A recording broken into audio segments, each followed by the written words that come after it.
Gurunda, silakan. Jadi begini, Mana ada orang datang mati untuk nebus dosa? Apa itu? Ajaran apa? Nabi mana mengajarkan itu? memang Yesus sendiri yang mengajarkan bahwa dia datang untuk menyelamatkan umat dari dosa. Dia datang untuk dibunuh. Dibunuh. Dia bukan dia datang dia Caranya?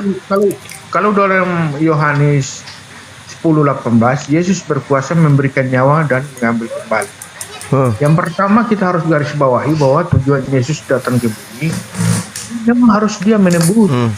Tujuan itu di Matius 1 ayat 21, dia menebus umatnya dari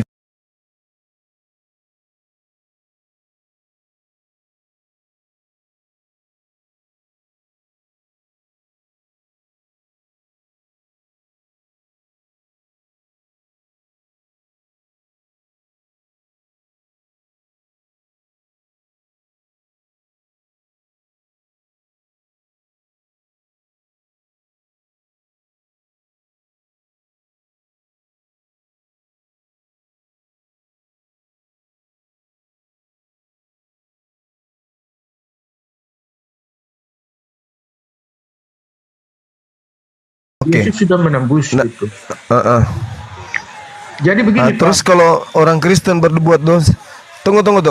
Kalau orang Kristen berbuat dosa lagi, apalagi yang dijadikan tebusan? Maksudnya Apalagi yang mereka mau bunuh? Iya, orang Kristen ketika berbuat dosa lagi seperti Sambo, misalnya contoh. Apalagi yang mereka mau tebus? Apalagi yang mereka mau korbankan? tidak ada lagi. Kan berdosa lagi tuh. Tidak ada lagi. Terus gimana cara?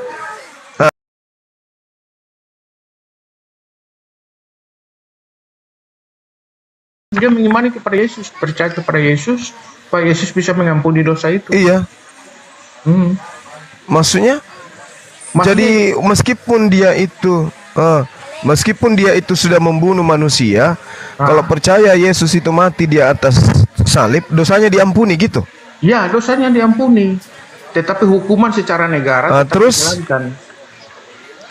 Terus bagaimana dengan korbannya? Maksudnya korbannya apa? Lah kan ada Yosua jadi korban, dibunuh oleh siapa? Oleh Sambo. Iya, itu kan saudara mengatakan dengan percaya Yesus mati di atas tiang salib, ya, Sambo diselamatkan. Terus Yosua gimana? Itu kan Harusnya Yesus turun lagi. Untuk dibunuh lagi. Supaya dosa Sambo terhapus lagi. Hanya sekali aja begitu. Terus dosanya gimana ceritanya? Dosanya ini. Dosa yang kita pertanyakan ini dosanya Sambo yang membunuh ini gimana caranya dihapuskan? Dia kan percaya kepada Yesus itu kan sudah diampuni dosa, tetapi secara negara tetap dia bertanggung jawab. Iya, maksud saya, jadi sekarang Sambo itu dosanya diampuni sekarang. Dosanya membunuh Joshua itu sudah nggak ada. Karena percaya Yesus sebagai Tuhan. Ya, kalau dia percaya kepada Yesus, dia meminta diampuni, ya diampuni, kan Yesus dia mengampuni dosa gitu. Jadi sekarang kalau ada orang yang membunuh, begini Pak, terus percaya kepada Yesus, langsung dosanya itu langsung hilang. Ini ajaran apa ini? Begini, saya begini, jangan dulu kita ke Sambo lagi, nanti telah ngiri. Ya. Lah itu contoh konkret. Nah, di dalam PL, itu contoh konkret. Begini Pak. Dia kan melahir. Ya, dosanya. Saya menjelaskan dulu. Dosa-dosanya terhapus. Nah, di dalam PL itu penembusan dosa dilakukan dengan darah domba. Imamat di imamat itu tergantung kepada siapa yang korban itu. Karena bisa dengan tepung halus atau dengan uang yang tepat itu. Nah, korban bakar terus dilakukan berulang-ulang dan atau setiap tahun dalam perayaan Paskah, gitu. Tapi tidak menghapus dosa. Ibrani 10 ayat 11, Ibrani 10:11 sampai 12 dijelaskan, mereka itu melakukan bakaran tapi tidak menghapus dosa. Sebab di Ibrani 10:4 dijelaskan, sebab tidak mungkin darah domba lembu jantan atau darah domba jantan itu menghapus dosa. Nah, apa itu dosa yang dimaksudkan? Roma 5 ayat 11. Siapa yang mengatakan tidak mungkin? Siapa yang mengatakan tidak mungkin, Bang? Di surat yang ngajarin tidak mungkin Ibrani, siapa? Di surat Ibrani 10 ayat 4. Nah, berarti iya. Itu berarti bertentangan dengan ajaran Tuhan. Tidak, ini Pak. Karena ajaran Tuhannya Anda baca di dalam. Sebab tidak mungkin darah domba itu. Ya, itu dapat menghapus dosa gitu. Tidak mungkin. Lah, bagaimana dengan firman Tuhan di dalam imamat? Bagaimana dengan firman Tuhan di imamat 4 misalnya, dosa diampuni dengan mengkorbankan hewan seperti domba. Iya, itu. Yang mana yang benar ini? Paulus atau Tuhannya Nabi Musa? Nah, ini Imamat 1 nomor 2, Imamat 4, semua ajarannya, bahkan termasuk Yesus mengajarkan dalam Matius 8:4. Yesus mengatakan persembahkanlah persembahan yang diperintahkan oleh Nabi Musa.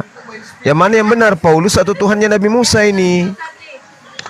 Yesus kan dia tujuan awal, kan kita harus tahu tujuan awal dia datang itu menurut malaikat berkata kepada Yusuf, anak laki-laki engkau namakan dia Yesus karena dialah menyelamatkan umatnya dari dosa. Itu tujuannya.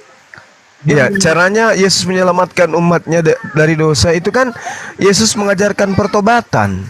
Bertobat, dia menyatakan dia pengorbanan diri. Dia adalah gembala yang baik. Oh, enggak ada. Gembala yang baik adalah memberikan nyawanya. Enggak ada itu. Domba-dombanya. Tidak ada itu, enggak ada. Itu ajaran. Itu ajaran di luar daripada pengajaran Yesus. Nah, Yesus mengatakan bertobat. Yesus berkuasa memberikan nyawa dan mengambil kembali. Yesus adalah dia juga mengatakan bahwa dia adalah gembala yang baik. Gembala yang baik adalah memberikan nyawanya kepada domba-dombanya. Iya, tapi maksudnya memberikan nyawanya itu dia hidup berjuang bersama dengan pengikutnya, bukan jadi tumbal di atas tiang salib. Karena Yesus dia harus Jumat. Inti ajaran Yesus itu bertobat. Yesus kalau tidak mati, dia tidak bisa menebus dosa. Waduh, Anda salah. Yesus tidak bisa mati. Kenapa Yesus mengatakan kepada wanita yang bersinah itu dosamu telah diampuni? Kan dia percaya kepada Yesus. Tadi katanya tidak bisa nebus dosa. Tidak mati di atas tiang salib. Oh iya, Yesus kan masih di bumi itu dia mengatakan seperti itu. Lah, Yesus berapa kali mengatakan kepada orang dosamu telah diampuni. Apakah pada saat itu sudah pengorbanan di atas tiang salib? Belum, tapi orang yang percaya kepada dia. Artinya Yesus bisa mengajarkan ke orang lain penghapusan dosa itu bisa terjadi tanpa penyaliban. Terus untuk apa dia mati? Ajaran siapa? Yesus ternyata mengatakan dosamu telah diampuni. Terus untuk apa dia mati kalau begitu? Ternyata dengan hanya dia mati itu kan tujuan awalnya itu dia untuk menebus dosanya. Lah ini dia mengatakan dosamu telah diampuni. Karena begini, belum Pak, mati pun dulu orang kalau menebus dosa ini kan pakai binatang, domba begitu. Dulu. Ya memang begitu. Yesus juga mengajarkan itu. Nah, tapi setelah Yesus itu sudah menjadi tebusan, maka sekarang ini sudah tidak ada lagi yang ajaran-ajaran itu dipakai lagi. Tidak ada lagi misalnya kalau saya bikin salah harus potong kambing, potong domba, tidak ada lagi.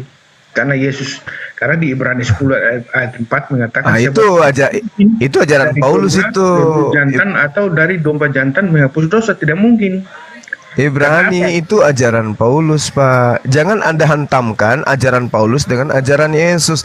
Bilang aja saya ini pengikut Paulus. Bilang aja gitu. Karena kalau Yesus ajarannya jelas, bertobatlah karena kerajaan surga sudah dekat.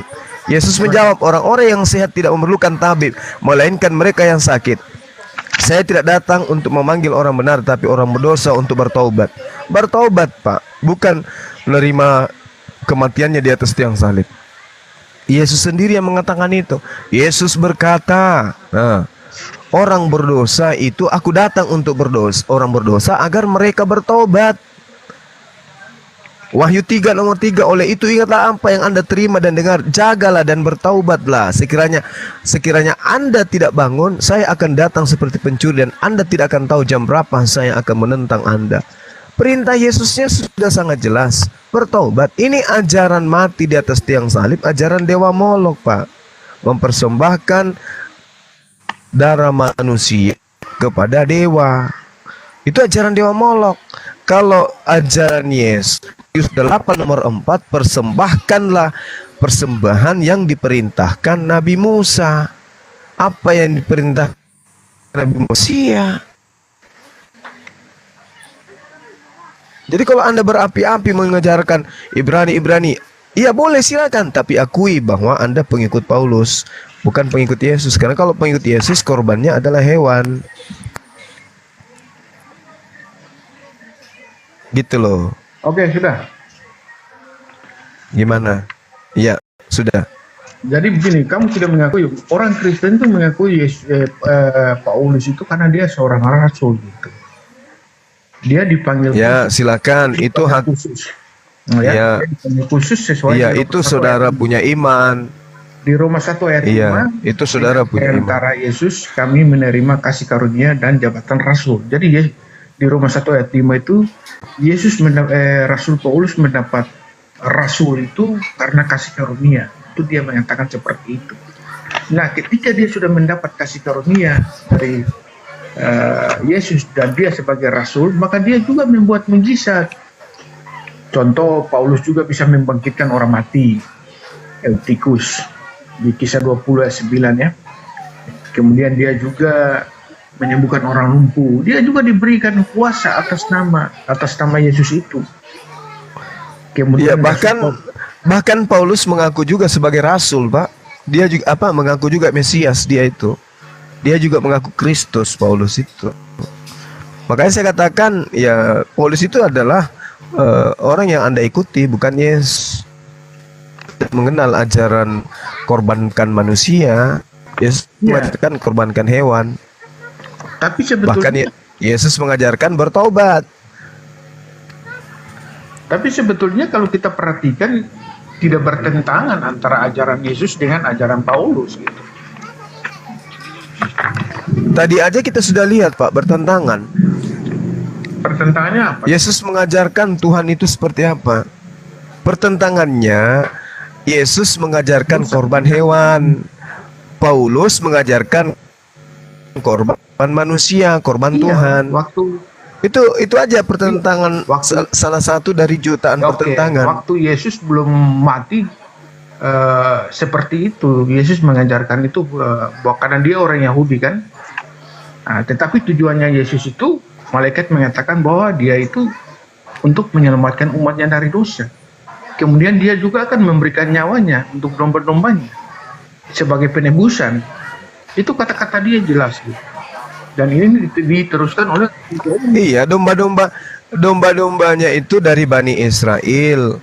Dia rela berkorban, korban apapun demi Bani Israel. Aku diutus kepada domba yang hilang dari Bani Israel. Bapak bukan Bani Israel.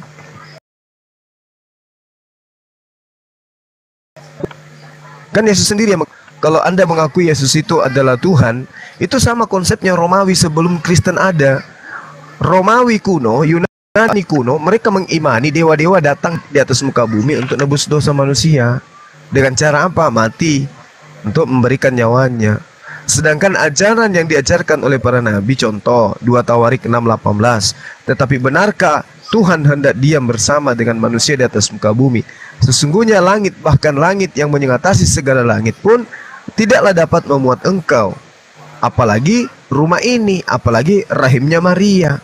Nah, sedangkan Tuhan itu, Pak, Tuhan itu di dalam konsep kitabnya orang Yahudi, misalnya 2 Samuel 22 nomor 9, asap membumbung dari hidungnya, api menjilat keluar dari mulutnya, bara menyala keluar daripadanya. Ini siapa? Ini Tuhan yang digambarkan di dalam kitabnya orang Yahudi yang ada di terjemahannya di Anda. Kemudian di Daniel 7:9, sementara aku terus melihat tahta-tahta diletakkan, lalu duduklah yang lanjut usianya, pakaiannya putih seperti salju dan rambutnya bersih seperti bulu domba. Kursinya dari nyala api dengan roda-rodanya dari api yang berkobar-kobar. Mazmur 29 nomor 7. Suara Tuhan menyemburkan nyala api. Ibrani 12 nomor 29. Sebab Tuhan kita adalah api yang menghanguskan. Bagaimana mungkin roda-roda api dan Tuhan yang kayak begini bisa turun ke atas muka bumi, Pak? Tidak mungkin. Tidak ada yang bisa bunuh ini. Suara Tuhan menyemburkan nyala api. Suaranya aja menyemburkan nyala api. Tuhan itu maha dahsyat. Nah, kok tiba-tiba ada Tuhan dibunuh oleh tentara Romawi? Orang kafir lagi yang membunuh, Pak. Jangan kamu komparasi dengan kitab yang ada di PL, Pak. Ini kedatangan Yesus itu sudah jelas tujuannya apa dulu. Tujuannya untuk memberi hidup yang kekal kepada Bani Israel. Dengan cara menerima Yesus sebagai memberikan utusan nyawa. Tuhan. Aduh, cuma tidak. Waduh, memberikan nyawa apaan? Memberikan nyawa. Memberikan nyawa apaan? Iya betul. Sama seperti orang Bapak gembala yang baik memberikan nyawanya. Sama seperti orang tua yang mencari nafkah untuk anak-anaknya, nyawanya pun dikorbankan. Aku rela mengorbankan nyawaku untuk anak-anakku. Itu sama. Maksudnya Yesus itu rela menghadapi semua cobaan dan ujian, rela kemudian menerima ancaman-ancaman orang Yahudi demi pengikut-pengikutnya. Tapi bukan maksudnya dia datang untuk menyerahkan nyawanya mati di atas tiang salib. Bukan kayak begitu maksudnya. Apa buktinya? Yesus mengatakan dalam Yohanes 13 nomor 3 itu, Pak. Ya.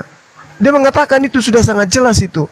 Hidup kekal itu adalah mereka mengenal Engkau satu-satunya Tuhan yang benar dan mengenal Yesus sebagai utusan. Harus sebagai utusan. Assalamualaikum warahmatullahi wabarakatuh. Seperti apa? Terus tapi tujuan yang begini, poin utama kita harus mengetahui bahwa Yesus itu datang, dia datang itu sebagai penebus dosa, dan penebus dosa itu harus pakai darah. Pakai darah, Pak. Kalau yang dulu dia pakai darah itu ajaran Roma itu, Pak. Dan bukan itu ajaran Romawi, Pak. Kita maklumi. Malaikat yang mengatakan bahwa Yesus datang untuk menyelamatkan umatnya dari dosa. Dia berkuasa memberikan nyawanya dan mengambilnya kembali. Jadi sebenarnya dia datang itu harus mati. Oh, enggak ada. Itu kenapa kita mulai menyangkali bahwa itu cocokologi Anda. Kenapa? Karena Anda Kristen. Datang itu harus mati. Kalau tidak mati dia tidak penebusan. Dia tidak bisa menebus itu. Siapa yang mengatakan dia harus mati? Kenapa? Keluaran 23 nomor 7. Tuhan yang jelas mengatakan situ. Keluaran 23 nomor 7. Jangan kau membunuh orang yang tidak berdosa, orang yang tidak bersalah. Ini perintah Tuhan, Pak. Lah kok Yesus dibunuh? Tadi saya sudah katakan percuma. Jangan kamu komparasi dengan kita perjanjian lama. Ini harus Pak, harus karena tidak ada orang yang mau dibodoh-bodohi di sini. Coba Anda bayangkan apa yang dikatakan Yesus dalam Yohanes 8, Pak. Ini Yesus yang mengatakan. Apa dikatakan? Padahal kamu tidak mengenal Dia, tetapi aku mengenal Dia. Dia di situ siapa? Siapa dia di situ menurut Yesus? Saya kurang paham dia itu. Ya, Yohanes 8 nomor 55. Padahal kamu tidak mengenal Dia, tetapi aku mengenal Dia. Dan jika aku berkata, aku tidak mengenal Dia, maka aku adalah pendusta, sama seperti kamu. Tetapi aku mengenal Dia, dan aku menuruti firman-Nya. Siapa Dia di sana, Pak? Bapaknya. Nah, Bapaknya, Tuhannya. Nah, kenapa Anda justru menjadikan utusan Tuhan ini sebagai korban? Iya, untuk nembus dosa. Begini, dia kalau datang tidak mati itu bukan penebus, Pak. Kalau dia Astagfirullahaladzim, ya Allah, hidup terus sampai hidup seperti kayak Paulus gitu. Coba Anda tunjuk pada saya. Coba. Ada ayat juga menyatakan. Yang pertama kan kita harus Yesus juga berkehendak agar anak apa dulu. Bapak bicara, Bapak. Ya, silakan, Pak. Bapak bicara sendiri. Coba Anda tunjukkan ke saya sekarang kehendak Bapa yang mengutus Yesus agar manusia Romawi membunuh Yesus. Mana? Saya ingin tahu. Itu tidak. Inilah anakku yang kukasihi. Enggak ada. Tidak. Terus dari mana Anda dapat ajaran tumbal begitu? Siapa yang ngajarin Anda ajaran tumbal menumbalkan manusia kayak begitu? Yesus sendiri mengatakan itu karena begitu besar kasih Allah ke dunia ini. Ya, dia mengeluarkan anaknya yang tumbal gitu. Supaya setiap orang yang percaya supaya tidak binasa melainkan hidup yang kekal. Berarti yang harus dipercaya di sini siapa? Sebagai tebusan banyak orang. Coba ya, Markus 10 ayat 45 itu jelas-jelas itu. Yang harus dipercaya di sini siapa? Orang. Matius 1 ayat 2. Yang harus dipercaya di sini siapa? Apa namanya? Yesus sendiri yang menyatakan mengkonfirmasi. Barang siapa yang begini Pak Juma. Yesus datang itu dia memperkenalkan. Ini kalau dia bertanya di orang, dia menyatakan bahwa dia itu dia percakapan dengan Petrus. Tetapi kalau dia memperkenalkan diri sendiri itu dia mengaku sebagai anak manusia. Apa itu anak manusia? Apa kamu bisa tahu? Ya, anak manusia. Anak manusia akan datang untuk menyelamatkan dan dari dosa, dan dia akan dibunuh pada hari akan dibangkitkan. Kalau Yesus itu mau menyelamatkan, dia tinggal mengatakan dosamu diampuni, dosamu diampuni. Kenapa harus mengajarkan ajaran tumbal? Bukan Yesus itu kan belum genap. Kan keajaran tumbal itu adalah ajaran Dewa Molok. Nah, Yesus sendiri begini, Yesus sendiri. Enak kali Bapak bicara. Manusia enak kali itu untuk menyerahkan nyawanya. Di mana? Ada anak manusia, kamu klik aja. Mana Yesus mengatakan? Di mana Yesus mengatakan begini? Kamu paham nggak? Menyerahkan nyawanya bukan berarti mati, Bapak. La haula wala quwata. Anak manusia itu datang. Kenapa Bapak pingin kali Yesus itu mati? Kenapa rupanya? Kenapa Bapak mau apa? Begitu. Dia kan sebagai anak domba gitu. Lah kenapa pingin kali anaknya orang meninggal? Anda ini katanya ajaran kasih. Kenapa pingin kali orang itu mati? Kenapa? Karena begini, tadi kan saya sudah mengatakan bahwa mana ajar begini, tadi kan saya minta, cuman Anda itu tidak bisa menjawab. Anda itu maunya bicara sendiri, ditanya tidak pernah menjawab. Coba saya tanya, di mana dalilnya Tuhan yang mengutus Yesus? Di mana dalilnya Tuhan yang mengutus Yesus mengajarkan agar orang-orang membunuh anaknya? Itu di mana dalilnya? Ada Yesus yang menyatakan dia menyerahkan nyawanya. Yesus. Pak, dengarkan saya Pak. Aku tidak berkata-kata dari diriku sendiri. Pak, Yesus mengaku, aku tidak berkata-kata dari diriku sendiri. Apa yang aku katakan adalah apa yang diperintahkan. Mana perintahnya? Mana perintah Bapak? Coba mana? Kita butuh dalil. Iya, tadi kan saya sudah memberikan dalil. Yohanes 10 ayat 18. Yesus berkuasa memberikan nyawa dan mengambil kembali. Kemudian Yesus bukan berarti Yesus itu datang menyerahkan nyawanya untuk, maksudnya dia harus mati untuk menghapus dosa manusia. Tidak, maksudnya dia itu datang sebagai utusan Tuhan. Apapun dia lakukan, pekerjaanku adalah apa, makananku adalah apa yang diperintahkan oleh Bapa untuk aku lakukan. Nah, sekarang mana perintah Bapaknya? Kan harus berdasarkan terhadap perintah Bapa. Mana perintah Bapa? Inilah anakku yang kekasih, bunuhlah supaya dosa kalian diampuni. Mana itu tertulis? Yesus sendiri yang menyatakan seperti itu. Terlalu banyak ayat, Pak, bahwa Yesus itu dia menyerahkan. Di mana? Di mana? Itu kalau judulnya itu biasanya di mana dalilnya? Markus, Lukas juga, Yohanes ada itu. Menyerahkan diri kok ngomong. Ya mana kita butuh, Pak. Penderitaan bahwa anak manusia datang itu untuk mati, disalibkan 3 hari, mati dan bangkit. Nggak ada itu Pak. Kita cari bukti ya, kita cari bukti. Kita cari bukti dulu Pak, kita cari bukti di dalam Lukas 24. Lukas 24. Ini tahu tuh dia Yesus itu apa? Sebenarnya saya sudah bosan bahas-bahas begini. Coba Lukas 24 dikatakan di data nomor 44 sampai 46. Ada tertulis di Taurat bahwa Mesias akan mati dan bangkit pada hari ketiga di antara orang mati. Coba Anda Udah tunjukkan bonyok di dia Taurat. itu tadi itu. Udah Coba Anda bonyok soal tunjukkan. itu tadi, Akhi. Ya. Kalau Anda mengatakan bahwa Yesus itu mati untuk nebus dosa orang-orang Kristen, coba Anda tunjukkan di mana kebenaran pengakuan Yesus ini. Kalau ini bukan tipuan, coba Anda tunjukkan di Tauratnya orang Yahudi. Ada tertulis di kitabnya orang Yahudi bahwa Mesias akan mati dan bangkit pada hari ketiga. Coba tunjukkan ke saya. Mati di atas tiang salib demi untuk Kristen.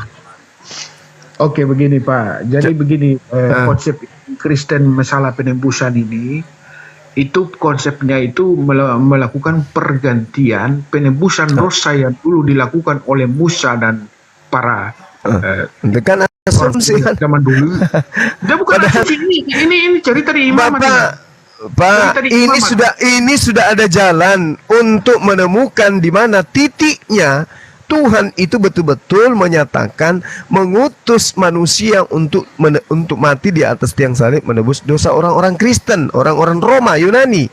Karena kalau orang Yahudi nggak mungkin, orang Yahudi nggak percaya ajaran kayak gini. Lukas 24 nomor 44 sampai nomor 46 ada tertulis di dalam Taurat Mesias mati bangkit pada hari ketiga. Tolong tunjukkan Mesias itu tertulis di mana di Taurat. Kalau ada, nggak usah kita kalau ada saja. Nggak usah berarti kalah kan? Kita pengakuan Yesus aja sendiri, pengakuan Yesus di penderitaan. Ini pengakuan Yesus, Pak. Ini pengakuan Yesus Lukas 24. Jangan pikir ini pengakuan siapa. Ini pengakuan Yesus. Ada tertulis tentang aku di dalam Taurat bahwa aku akan mati dan bangkit pada hari ketiga di antara orang mati. Di Taurat mana, Pak? Keluaran, Imamat, Bilangan atau di mana? Kalau tidak ada, berarti begini. salib itu udah dibahas itu. Salib itu hoax. Nah, silakan. Mana tunjukkan. Alhamdulillah kalau tadi sudah dibahas, berarti Anda sudah temukan. Nah, sekarang tinggal Anda tunjukkan, silakan. Memang secara harafiah tertulis yang apa yang dikatakan oleh Lukas itu memang tidak ada. Secara tidak ada. Iya, jadi apakah Anda masih percaya bahwa penyaliban itu adalah sesuatu yang betul? Tetapi ada konfirmasi di Injil-Injil yang lain, Pak. Ada konfirmasi. Iya. Aduh, Bapak, kalau ada terdapat kebohongan, Pak, kalau sudah terbukti ada kebohongan, maka kebohongan lain. Tapi maksud saya, ini apa? Apa ini namanya kalau bukan kebohongan? Bukan begini Pak, begini. Maksud saya secara tersurat itu memang kelihatannya tidak ada gitu.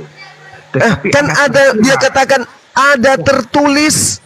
Kalau ada tertulis berarti tersurat. Mana? Begini, itu kan mana tersurat mana?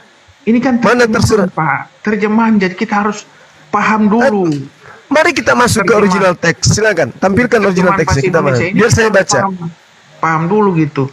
Jadi begini, saya menjelaskan. Memang kita harus akui secara letterlek tercatat, tertulis. Berarti tidak. Memang tidak ada. Berarti penyaliban itu kebohongan. Mau apa lagi? Bukan. Penyaliban itu penyaliban itu kan hukuman Romawi, Pak. Berarti kebangkitan itu bohongan. Mau apa lagi? Ternyata tidak ada tertulis.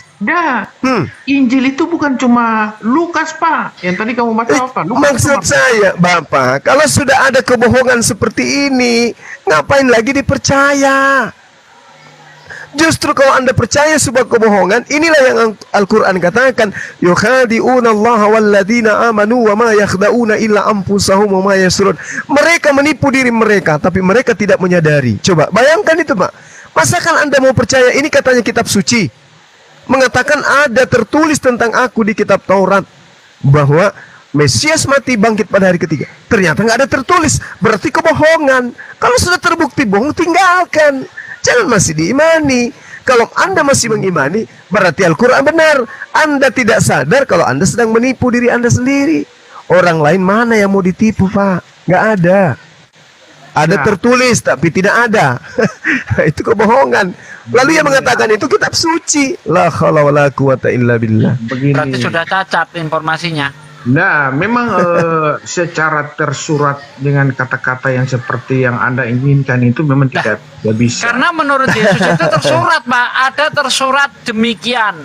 Mesias harus menderita, mati, dan bangkit dari antara orang mati pada hari yang ketiga. Iya. Katanya tersurat, Iya. Anda mengaku tidak ada Yang tersurat. Berarti namanya kan bohong. menderita itu biasanya di Yesaya 53. Itu nubuatannya di situ. Tapi kalau menyangkut dengan 3 hari 3 malam, Yesus berkata, aku tidak memberikan tanda lain, hanya tanda Yunus. Itu aja. Nah, tadi tanda jadi Yunus begini. sudah saya upek-upek, Anda nggak berani jawab lagi. Jadi begini, sudah jangan dulu kita ke sana. Yang kita sekarang kita fokuskan itu. Tanda Yunus juga gagal. Udah saya upek-upek itu tadi sama dia, Jangan nggak dulu berani kita jawab melebar. dia. Jangan dulu kita melebar ke sana gitu.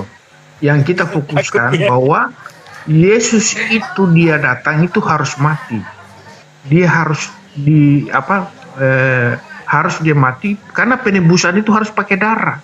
Karena dia menggantikan itu darah domba itu. Mau kali. Di mana ajaran Tuhan menghapus dosa dengan darah manusia? Di mana itu? Tunjukkan ke saya, Pak.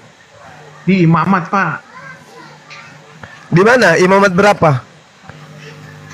Bentar. Itu darah hewan di situ, bukan darah orang.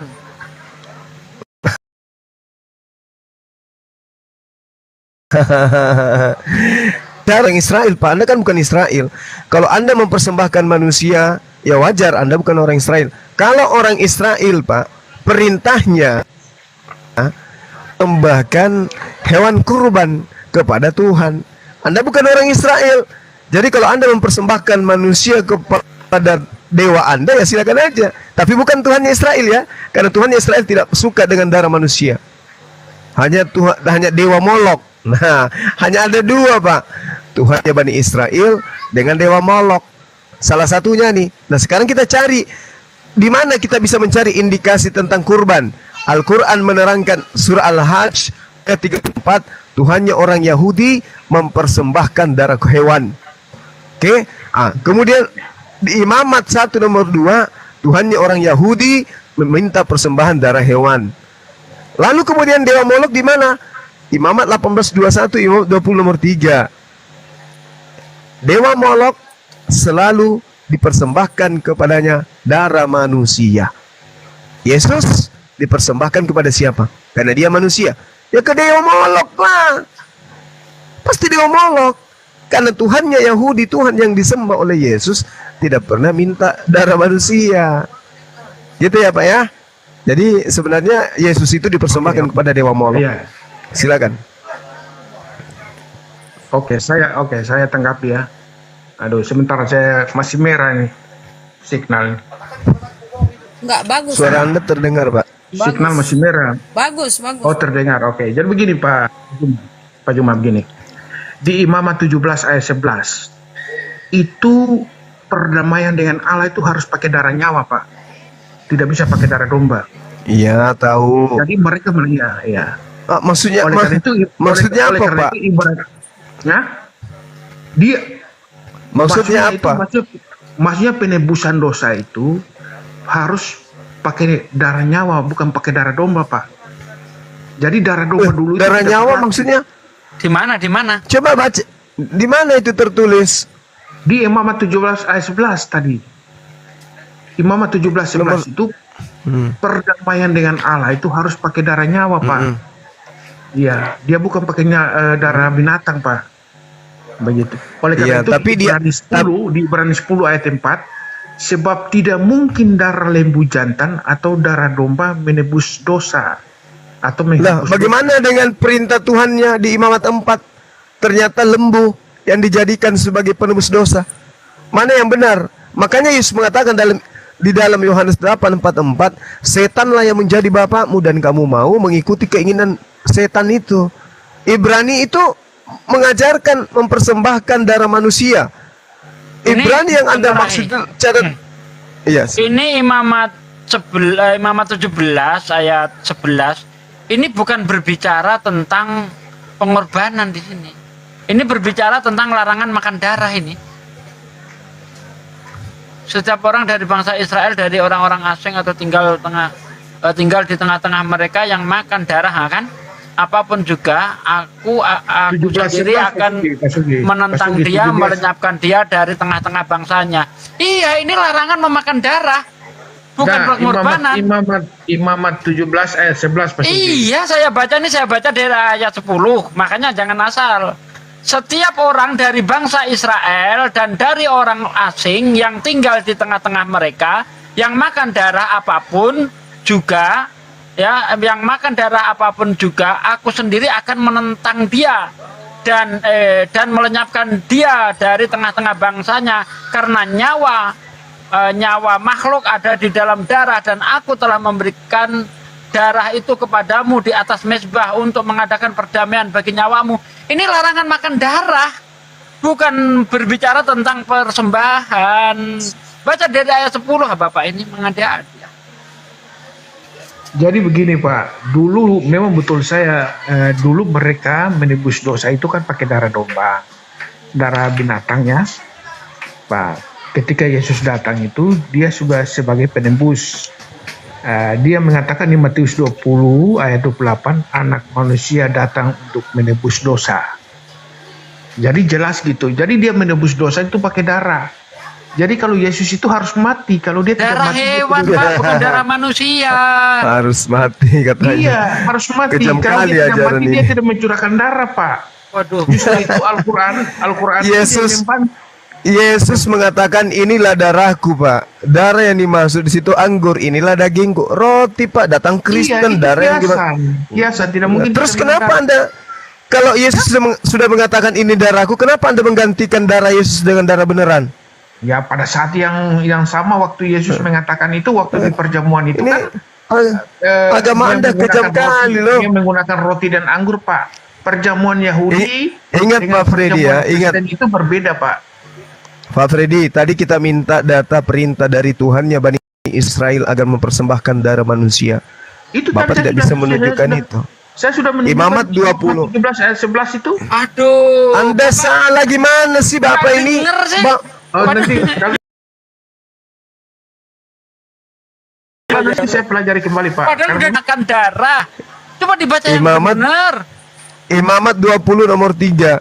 Aku sendiri yang akan menentang orang itu dan akan melenyapkan dia dari tengah-tengah bangsanya, sebab dia menyerahkan seorang anak manusia kepada dewa Molok. Oke, begini, jangan kita ke PL aja, kita ke PB aja. Gila. Di Matius Tadi dia 20 bisa lari dia. anak manusia datang untuk menebus dosa, gimana ya? Kalau Anda membawa PB kitab saudara, berarti kita murni masuk ke ajaran paganisme, ajaran pagan. Karena ajaran tauhid, ajaran para nabi adanya di perjanjian barunya orang Yahudi. Sedangkan kitab saudara adalah kitab yang tidak dikenal oleh Yesus. Bagaimana mungkin mau jadikan sebagai acuan untuk membenarkan matinya Yesus di atas tiang salib? Coba, sementara Yesus manusia dipersembahkan kepada Theos. Nah, Theos mana yang minta darah manusia? Theos mana? Kecuali Theoseus atau Molo yang minta darah manusia. Kalau Theos yang disembah oleh Bani Israel, yang diminta itu adalah darah kurban hewan, Pak, hewan.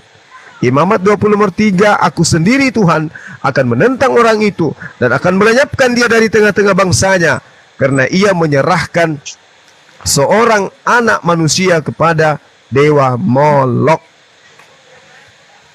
Gimana tuh? Iya, jadi sudah jelas ya. Jadi itu Iya jelas, iya jelas. Iya jelas. Yesus bahwa itu dipersembahkan ke dewa Molok. Nah, begini Pak, cuma kalau Yesus dia datang terus dia tidak mati, berarti tidak ada Kristen, Pak. Tidak ada Kristen. Itulah yang tujuannya Nah, kenapa tujuannya gini, Pak? iblis itu emang. Alhamdulillah Anda sudah akui. Kenapa kitab Anda mengkritisi bahwa Yesus itu tidak mati? Karena memang dia takut kalau dia mengiyakan Yesus mati, berarti sama kita. Begitu. Karena di kitab Bapa itu kan Yesus tidak mati, dia diserupakan. Karena memang dia membantah, pada saat itu dia membantah bahwa Yesus tidak mati. Kenapa dia membantah? Karena memang Yesus dia datang harus mati. Karena dia harus mengorbankan darah, pakai darah, Pak. pengganti darah domba. Oleh karena itu sekarang ini orang Kristen kan tidak lagi merayakan kurban begitu. Misalnya kalau dia berdosa dia harus bawa kambing atau sapi ke gereja, tidak ada lagi Pak. Karena Yesus sudah menebus, sudah pengganti kan. Taurat, kitab yang perjanjian lama itu kan dijelaskan di PB itu kan sebagai bayangan Pak, sebagai bayangan, dan dia sebagai nubuatan. Dan kalau sudah digenapi, sudah ditebus, ngapain lagi? Yang mengatakan bayangan kan, yang mengatakan bayangan kan kalian Pak, yang punya kitab tidak. Anda coba teliti lagi deh, teliti lagi deh. Sabar. Bukan kalian. Coba Anda teliti lagi. Saya mengatakan kesimpulan begini Pak.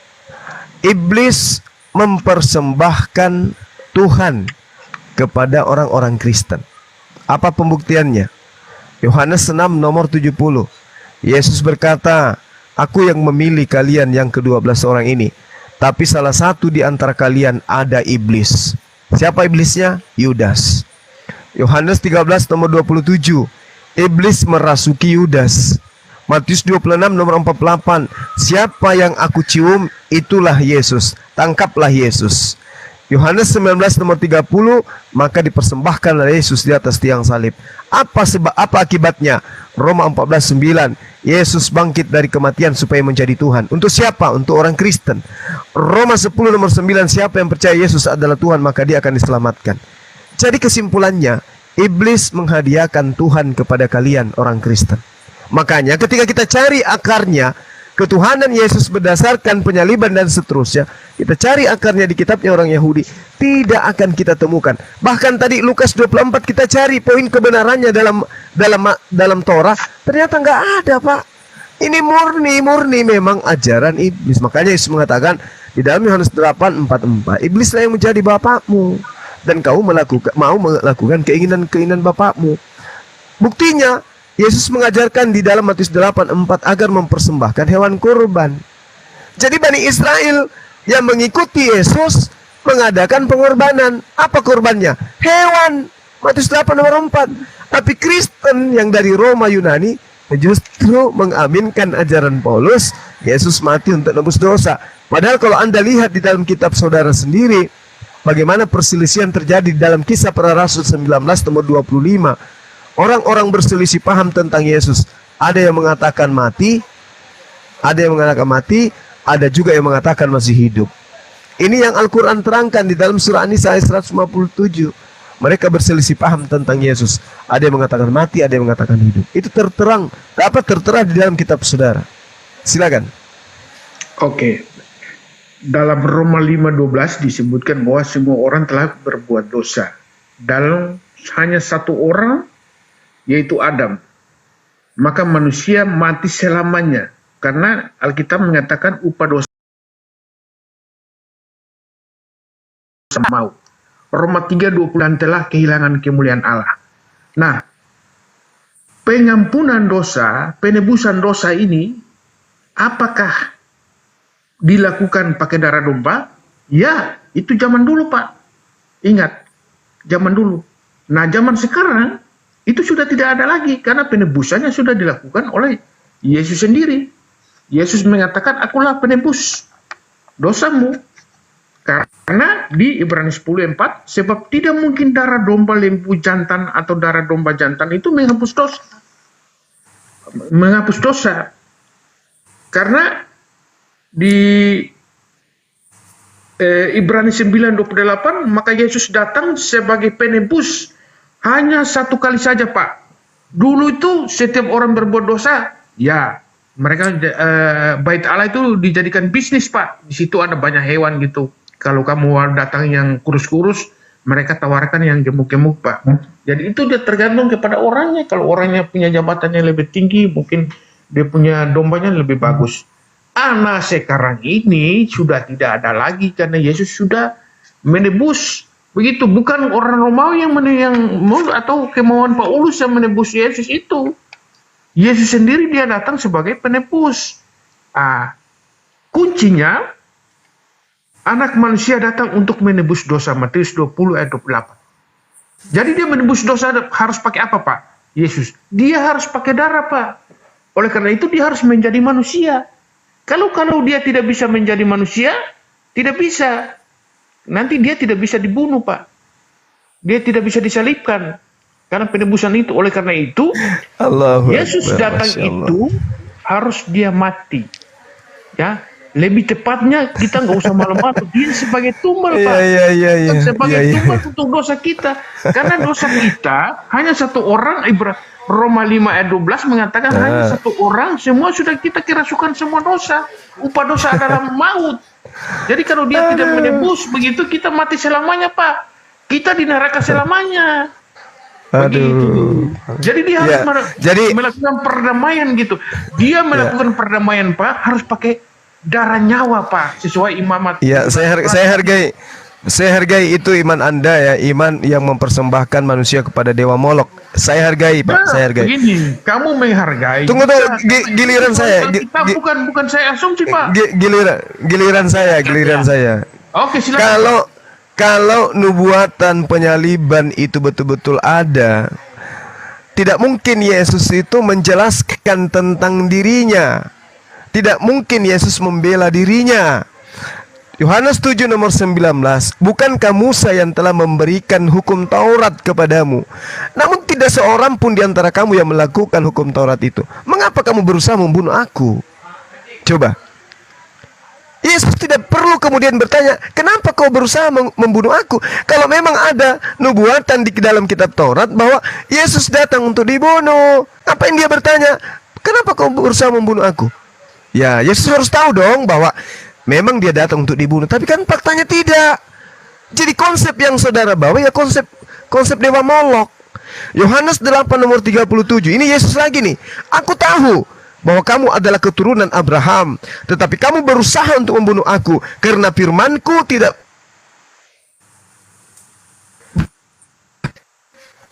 Orang mau membunuh Yesus, berusaha membunuh Yesus bukan karena ada nubuat, justru karena mereka tidak mengerti tentang firman Tuhan. Andai saja Yesus itu tahu bahwa ada nubuat tentang dirinya akan dibunuh, nah, ngapain dia berkata begitu?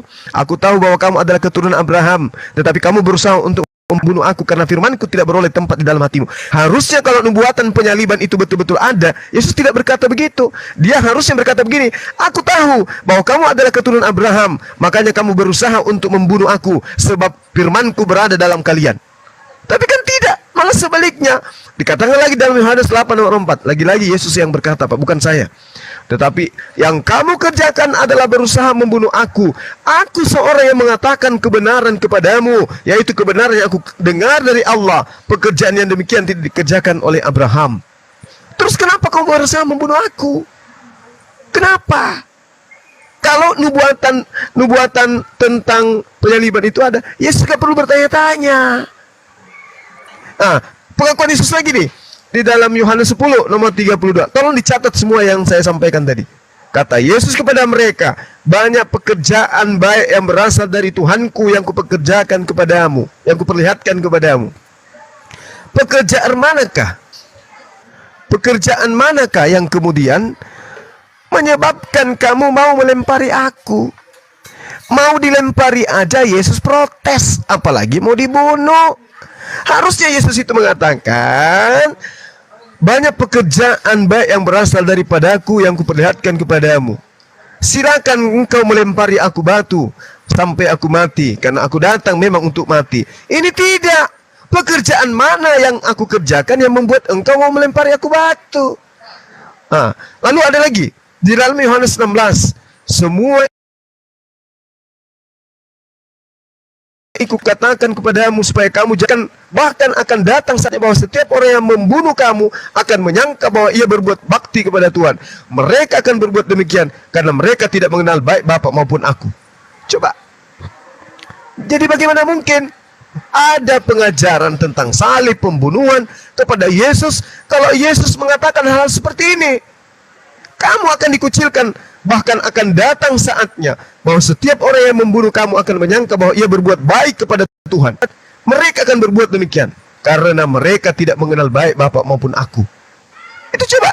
Jadi kalau membunuh Yesus, membunuh muridnya Yesus, itu dikarenakan mereka tidak mengenal firman Tuhan. Mereka tidak mengenal pengajaran Tuhan. Mereka tidak mengenal pengajaran Bapa, firman yang diajarkan Bapa kepada para utusannya. Lalu kemudian ada lagi Yohanes 18:36. Kata Yesus, kerajaanku bukan dari dunia ini. Jika kerajaanku dari dunia ini, pasti hamba-hambaku telah melawan supaya aku jangan diserahkan kepada orang Yahudi. Akan tetapi kerajaanku bukan dari sini. Coba, ini apa ini maksudnya, Pak? Apa ini maksudnya? Memang dia datang untuk dibunuh? Tidak. Yohanes 18:37. Kata Pilatus kepadanya, jadi engkau adalah raja? Jawab Yesus, engkau mengatakan bahwa aku adalah raja. Untuk itulah aku lahir, dan untuk itulah aku datang ke atas dunia ini, supaya aku memberikan kesaksian tentang kebenaran. Setiap orang yang berasal dari kebenaran mendengarkan suaraku. Setiap orang yang berasal dari kebenaran mendengarkan suaraku. Mana suaraku yang mengatakan aku datang untuk mati, disalib, dan seterusnya. Yohanes 8:9, dicatat Pak, dicatat. Dan dia yang telah mengutus aku, dia menyertai aku. Dia tidak membiarkan aku sendiri, sebab aku senantiasa berbuat apa yang berkenan kepadanya. Jadi tidak ada yang bisa membuat Yesus itu mati, nggak ada. Apalagi hanya orang-orang kafir. Itu yang perlu saudara pahami, bahwa tidak ada sedikit pun indikasi kematian Yesus di atas tiang salib yang diajarkan oleh Yesus. Justru Yesus bertanya-tanya, justru Yesus heran, ada apa dengan kalian? Pekerjaan mana yang membuat kalian ingin melempari aku batu? Kau yang membunuh aku karena kalian tidak memperoleh firman di dalam dirimu. Firman yang ada dari diriku tidak ada pada dirimu. Makanya kamu berusaha untuk membunuhku. Jadi tidak ada, Pak. Tidak ada itu. Makanya Islam datang meluruskan. Nabi Isa itu diselamatkan, diangkat oleh Allah. Yang dibunuh itu adalah orang yang menggantikan dia. Amsal 21:18. Pengkhianat dijadikan pengganti bagi orang yang benar. Siapa yang pengkhianat pada saat itu? Yudas. Seperti itu, Pak. Silakan. Oke, saya jawab poin aja yang saya bisa tangkap ya. Yang pertama, bahwa pertanyaan itu di mana dinubuatkan bahwa di perjanjian lama itu Yesus itu dibunuh dan disalibkan 3 hari 3 malam baru dia bangkit kembali. Ya, secara eksplisit itu memang tidak ada ya. Memang banyak orang sudah ada nubuat-nubuat tertentu gitu. Kalau saya itu kalau nubuatnya tidak pas itu saya menghindari. Oleh karena itu Yesus mengatakan kepada orang-orang yang dari luar itu, dia mengatakan bahwa aku tidak memberikan tanda kepada Anda. Aku hanya memberikan tanda Yunus aja. Jadi di tanda Yunus itu nggak usah diperdebatkan karena itu di PL juga ada gitu. Itu jelas-jelas. Kemudian tanda penderitaan juga di kitab Yesaya juga banyak. Teristimewa di Yesaya 53. Nah sekarang nubuat Yesus yang Yesus sendiri menubuatkan itu di dalam perjanjian baru itu sangat bertebaran gitu. Kalau kita di Kristen itu, kalau sebelum Paskah memperingati hari kematian daripada Yesus itu kan kurang lebih 4 minggu itu yang disebut dengan penderitaan pertama, penderitaan kedua, itu gereja. Penderitaan pertama itu Yesus menyatakan bahwa anak manusia akan datang ke Yerusalem dan dia akan dibunuh, 3 hari dibangkitkan. Kemudian penderitaan kedua juga Yesus berkata juga seperti itu. Itu nubuat, itu bayangkan seorang manusia yang manusia biasa saja yang kelihatan, yang dilahirkan oleh seorang ibu Maria.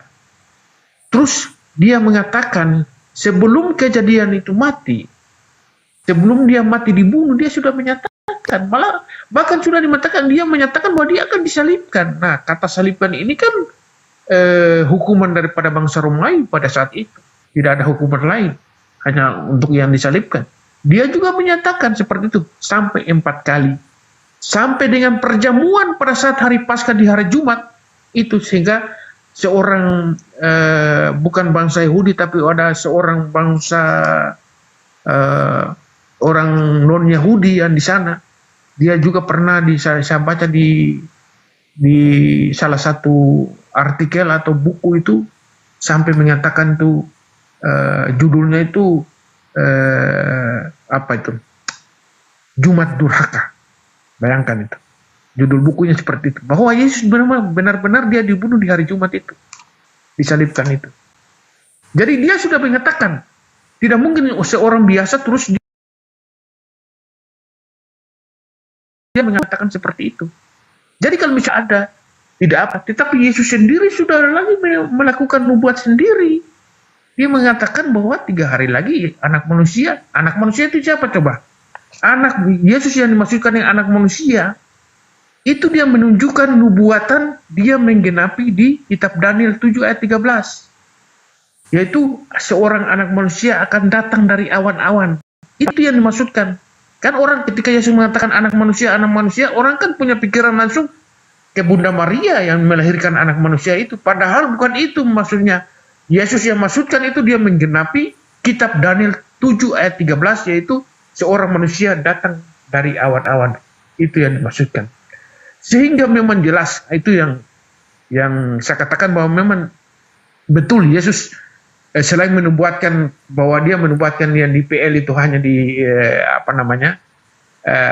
kitab Yunus, juga dia menubuatkan dirinya sendiri bahwa dia akan mati dan dibunuh dan 3 hari akan dibangkitkan. Kemudian yang terakhir tadi apalagi yang saya tangkap dari pernyataan dari ya mungkin itu dulu. Jadi memang poin terakhirnya Yesus memang datang harus mati, harus menebus dosa itu. Kalau dia tidak mati, dia tidak bisa gitu. Tidak bisa menebus. Karena dia pengganti sebagai domba. Yang seperti di perjanjian lama, bahwa penebusan itu menggunakan darah domba. Ketika Yesus datang sudah menggunakan darah dia sendiri, maka sudah tidak ada lagi. Seperti di Ibrani 10 ayat 4, sebab tidak mungkin darah domba lembu jantan atau darah domba jantan menghapus dosa. Hanya darah nyawa saja sesuai dengan Imamat 11 ayat 17 yang bisa menghapus dosa. Jadi harus pakai manusia. Ya gitu. Matius 20 ayat 28, anak manusia datang untuk menebus dosa. Nah, gitu. Jadi kalau Yesus itu tidak mati, tidak bisa. Penghapusan dosa itu tidak berlaku di umat Kristen. Jadi kita tidak bisa memfitnah Pak Paulus bahwa dia mati, Paulus mengatakan seperti apa. Tapi tidak. Yesus sendiri sudah mengatakan bahwa dia adalah datang sebagai gembala, dan gembala yang baik adalah melakukan penebusan kepada domba-dombanya. Demikian itu.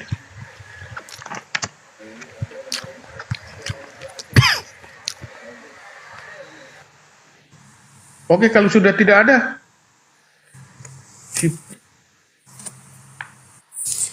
Silakan Ustaz Ali. Assalamualaikum warahmatullahi Iya, ternyata ke-mute saya ya.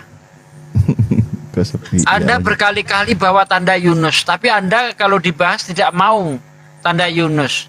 Anda tadi mengatakan di situ dikatakan Yesus berkata akan bangkit, mati dan bangkit pada hari yang ketiga. Enggak ada Yesus ngomong begitu. Justru tanda Yunus itu membuktikan Yesus itu tidak mati. Tadi Anda saya kejar soal ini, Anda nggak berani jawab. Apa yang terjadi? Bentar, gantian Pak. Gantian Anda tadi ngomong panjang nggak kami selalu. Ya, jadi kalau Anda bawa tanda Yunus, Anda harus bisa membuktikan dulu apa yang terjadi pada Yesus ketika di dalam kubur 3 hari dan 3 malam. Karena kalau hanya mengacu kepada waktu bukan tanda, nggak ada ajaibnya waktu di situ. Ya, seharusnya kalau kita lihat tanda Yunus itu di dalam Yunus 2 ayat 1 sampai ayat 4, Anda baca baik-baik, Yunus tidak mati di dalam perut ikan. Apa buktinya? Yunus berdoa. Ya. Nah, kalau Yesus mati, apa samanya? Apa miripnya dengan Yunus? Yunus hidup, Yesus mati. Yesus bangkit, Yunus nggak bangkit. Apanya yang sama? Satu. Yang kedua, kalau memang penyalipan itu adalah sebuah kebenaran jalan mencapai ke surga, tapi faktanya tidak ada satu ayat pun dari mulut Yesus yang mengatakan percaya aku disalib kamu akan diselamatkan.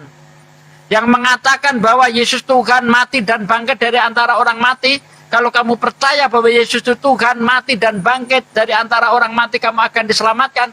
Itu kerjaannya Paulus, bukan perkataan Yesus. Tapi bagaimana dengan ajaran Yesus sendiri? Apa syaratnya masuk surga? Pertama, syarat masuk surga menurut Yesus di dalam Matius 7 ayat 21. Bukan setiap orang yang berseru kepadaku, Tuhan, Tuhan, akan menduduki kerajaan surga. Melainkan mereka yang menuruti kehendak Bapa di surga. Kehendak Bapa di surga mana yang kamu ikuti? Emang nyembah Yesus termasuk kehendak Bapa? Kan bukan. Anda ibadah hari Minggu kehendak Bapa? Bukan. Ya kehendak Bapa yang mana? Itu satu. Yang kedua, Yesus berkata, inilah hidup yang kekal itu. Inilah syaratnya masuk surga itu. Yaitu mereka percaya hanya ada satu Tuhan. Ya, percaya engkaulah satu-satunya Tuhan yang benar. Dan aku, Yesus Kristus yang diutus. Itu syarat masuk surga. Sama sekali nggak menyangkut penyalipan. Kemudian ada orang kaya bertanya kepada Yesus. Lukas 18 ayat 18 sampai ayat 20. Guru yang baik, bagaimana caranya supaya aku mendapatkan hidup yang kekal? Bagaimana caranya aku supaya masuk surga? Dijawab oleh Yesus, mengapa kamu berlaku baik? Boro-boro jadi baik pun tidak mau Yesus. Mengapa kamu berkata aku baik? Tidak ada yang baik kecuali hanya Allah saja. Jika kamu ingin mendapatkan hidup yang kekal, ingin masuk surga, percaya aku disalib. Wah, Kristen langsung tepuk tangan. Padahal nggak begitu. Kalau kamu ingin mendapatkan surga, apakah kamu tidak tahu perintah Tuhan? Jangan membunuh, jangan bersaksi dusta, hormati orang tuamu, kasih sesamamu seperti kamu mengasihi dirimu sendiri. Dijawab oleh Yesus, itu nggak betul itu. Nggak begitu. Ya, dijawab oleh Yesus, kalau begitu kurang satu lagi. Percaya aku disalib untuk menembus dosamu gitu. GR amat. Yesus nggak nerangin itu. Justru yang dikatakan Yesus, kurang satu lagi. Jual hartamu, kasihkan kepada si miskin, maka kamu akan mendapatkan harta di surga. Dan setelah itu ikutlah aku. Karena orang kaya itu sangat mencintai hartanya, dia pergi dengan bersedih. Lalu apa kata Yesus? Lebih mudah unta masuk ke lubang jarum daripada orang kaya masuk surga. Jadi di sini dari ayat-ayat tadi yang berbicara tentang bagaimana masuk surga, Yesus sama sekali tidak menyinggung penyalipan. Percaya aku disalib untuk menebus dosamu, nggak ada. Ya, nggak ada sama sekali, nggak ada. Kemudian kita lihat lagi misalnya Matius 5 ayat 20. Ya. Apabila kehidupan keagamaanmu tidak lebih benar daripada kehidupan orang Farisi dan ahli Taurat, kamu tidak akan menduduki kerajaan surga. Disuruh hidup dengan keberagamaan yang benar. Artinya apa? Disuruh mengikuti perintah-perintah Tuhan. Jalankan segala perintah Tuhan itu, kamu akan masuk surga. Bukan percaya Yesus disalib kamu masuk surga. Nggak ada seperti itu. Ternyata kehidupan keagamaan orang Farisi dan ahli Taurat itu dia munafik, fasik. Anda lihat di dalam Matius 23 ayat 2 sampai seterusnya. Yesus berpesan, pergilah kepada orang Farisi dan ahli Taurat yang telah menduduki kursi Musa. Ikuti yang mereka ajarkan. Tetapi jangan kamu ikuti yang mereka kerjakan. Karena mereka hanya mengajarkan hukum Taurat tetapi tidak menjalankan. Bagaimana kehidupan keagamaan Kristen? Mana yang lebih baik, kehidupan keagamaan Kristen atau kehidupan orang Farisi dan ahli Taurat? Lebih baik kehidupan orang Farisi dan ahli Taurat. Mereka masih mengajarkan hukum-hukum Taurat. Tapi Kristen justru mengingkari, mengajarkan hukum Taurat itu sudah dibatalkan dengan matinya Yesus di tiang salib. Efesus 2 ayat 15. Coba, ikuti ajaran Yesus. Semua apa yang dikatakan Yesus ikuti. Ya, pasti kamu masuk surga. Tapi kalau percaya Yesus disalib masuk surga, Yesus nggak ngajarin itu. Itu fakta bahwa Yesus tidak pernah mengajarkan syarat masuk surga dengan cara dia disalib. Enggak. Karena Yesus mengatakan di dunia ini anak manusia berkuasa mengampuni dosa. Kalau di dunia dia berkuasa mengampuni dosa, untuk apa lagi harus mati? Kurang kerjaan amat. Apakah yang dilakukan untuk mengampuni dosa ketika dia masih hidup itu tidak ada gunanya? Nonsen. Monggo Aki Juma mau ditanggapi. Mana Bang Juma? Iya, silakan teman kita dulu. Bung Freddy.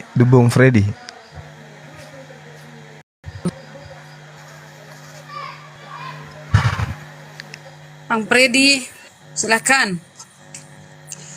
Cukup menukik ya. Silakan ditanggapi. Ya, jadi saya pikir udah hampir clear ya, menyangkut dengan penebusan, konsep penebusan. Jadi maaf saja ya, konsep penebusan kita di Kristen dan konsep penebusan di Muslim mungkin ya kita berbeda gitu ya. Masalah melakukan kritik teks terhadap keyakinan kami, saya juga menghargai gitu. Memang ada ayat-ayat juga sangat sulit untuk kita cerna yang tadi sudah disampaikan. Tetapi poin menyangkut dengan penebusan Yesus itu, yang pertama Yesus itu harus mati. Oke. Tidak perlu harus disalibkan. Yang penting dia harus mati gitu, karena dia penebusannya harus pakai darah nyawa, darah nyawa manusia. Tidak bisa pakai darah domba, karena darah domba tidak menghapus dosa. Itu poinnya di situ. Jadi karena ini kita bahas hanya menyangkut dengan penebus dosa, maka saya pikir udah cukup. Nanti saya pelajari kembali apakah Imamat 17 ayat 11 ini menyangkut dengan yang tadi saya bawa dalil bahwa ini adalah nubuatan bahwa perdamaian dengan Allah itu harus pakai darah nyawa. Tapi tadi disanggah oleh Ustadz Sugi bahwa ini tidak dimaksudkan. Nanti ini menjadi koreksi bagi saya, nanti saya pelajari kembali gitu. Sebab di Ibrani 10 ayat 4, sebab tidak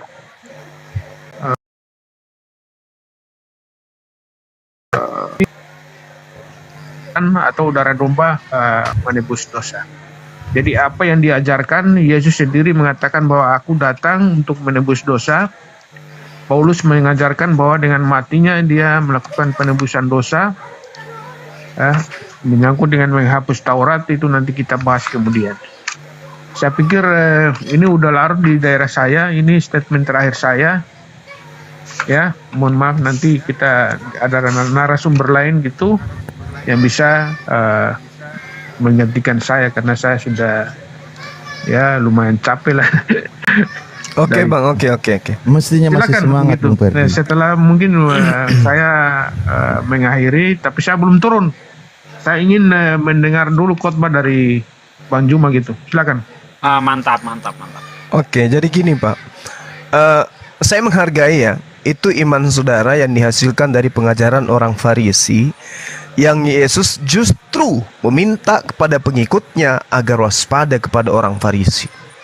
Yang Anda sampaikan Roma tadi bahwa tidak mungkin darah lembu jantan menghapuskan dosa, itu ajaran orang Farisi. Sedangkan ajaran Tuhannya Nabi Musa, Tuhannya Yesus, di dalam Imamat 4, Tuhan berfirman kepada Musa, katakanlah kepada orang Israel, apabila seseorang tidak sengaja berbuat dosa dalam sesuatu hal yang dilarang Tuhan, dan ia memang melakukan salah satu daripadanya, maka jikalau yang berbuat dosa itu adalah imam yang diurapi sehingga bangsanya turut bersalah, haruslah ia mempersembahkan kepada Tuhan karena dosa yang telah diperbuatnya itu seekor lembu jantan muda yang tidak bersalah sebagai korban penghapus dosa. Nah sekarang mana yang Anda percaya? Ketika Yesus mengatakan waspada kepada orang Farisi, ternyata saudara lebih percaya kepada orang Farisi. Anda meninggalkan ajaran Tuhan yang datang kepada Nabi Musa. Anda mengatakan tidak mungkin lembu jantan lah. Tuhan mengatakan ini bukan cuma dosa seorang, ini dosa semua Bani Israel. Maka jikalau yang berbuat dosa itu imam yang diurapi sehingga bangsanya turut bersalah. Maksudnya Bani Israel yang lain turut bersalah karena ada kesalahan yang dilakukan secara berjamaah. Maka apa yang menjadi korban penghapus dosa? Lembu jantan muda. Bahkan kalau ini Anda tidak percaya juga, silakan pernyataan Yesus yang Anda percaya. Kalau memang Anda percaya kepada Yesus, Matius 8 nomor 4, lakukanlah persembahan seperti persembahan yang diperintahkan oleh Nabi Musa. Apa korban yang diperintahkan? Persembahan yang diperintahkan oleh Nabi Musa. Kan hewan Pak, bukan manusia. Maka orang yang mentaati Yesus, orang yang merasa mengikuti Yesus, Kalau dia betul-betul bukan penyamar, dia bukan serigala nyamar domba, maka dia akan mempersembahkan persembahan hewan korban seperti yang Yesus perintahkan. Makanya Yesus mengatakan, waspadalah kepada serigala yang nyamar domba. Sebenarnya mereka itu bukan domba, tapi serigala buas. Kenapa dikatakan buas? Karena Tuhan mengajarkan mempersembahkan hewan, dia malah mempersembahkan manusia. Sementara pengorbanan, sementara kematian Yesus itu, kematian orang yang ada di atas tiang salib itu dihasilkan dari kesaksian-kesaksian palsu yang dilakukan oleh imam-imam Yahudi. Bukan cuma sampai di situ, bahkan nyata di dalam kitab saudara, kematian yang dialami oleh Yesus, orang yang disalibkan itu berasal dari propaganda iblis. Iblis merasuki Yudas. Yudas menyerahkan Yesus. Yesus ditangkap. Yesus disalibkan. Yesus kemudian dianggap sebagai Tuhan, diangkat sebagai Tuhan. Roma 14 nomor 9. Siapa yang menuhankan Yesus akan diselamatkan. Siapa ajaran itu, Pak? Paulus. Sementara Yesus ajarannya sama seperti yang diterangkan tadi guru saya. Bahwa untuk selamat harus melakukan ketetapan hukum-hukum yang diperintahkan oleh Tuhannya Nabi Musa. Nah ini, kalau masih kurang jelas apa yang diterangkan oleh Akhi Sugi, ya siapa kami yang akan mengajarkan Anda? Kami bukan siapa-siapa, kami hanya membacakan data yang ada di dalam kitab saudara. Kalau itu data Anda tidak percaya juga, hanya percaya kepada pengajaran Paulus, la ikraha fiddin, tidak ada paksaan, silakan dengan keyakinan saudara. Yang pasti Anda tidak akan pernah bisa menemukan Tuhannya Bani Israel meminta persembahan darah manusia. Begitu juga umat Islam di dalam kitabnya diperintahkan hanya mempersembahkan darah hewan. Yahudi diminta juga untuk mempersembahkan darah hewan. Antara Tuhan yang datang kepada Bani Israel dan Tuhan yang datang kepada Bani Ismail sama-sama memerintahkan mempersembahkan hewan kurban, bukan manusia. Hanya di ajaran Kristen dan ajaran dewa-dewa termasuk dewa Molok yang pengikutnya mempersembahkan darah manusia. Silakan Anda renungkan. Kalau ini Anda bisa renungkan dengan baik, ya semoga Anda bisa mendapatkan hidayah. Demikian, silakan yang lain.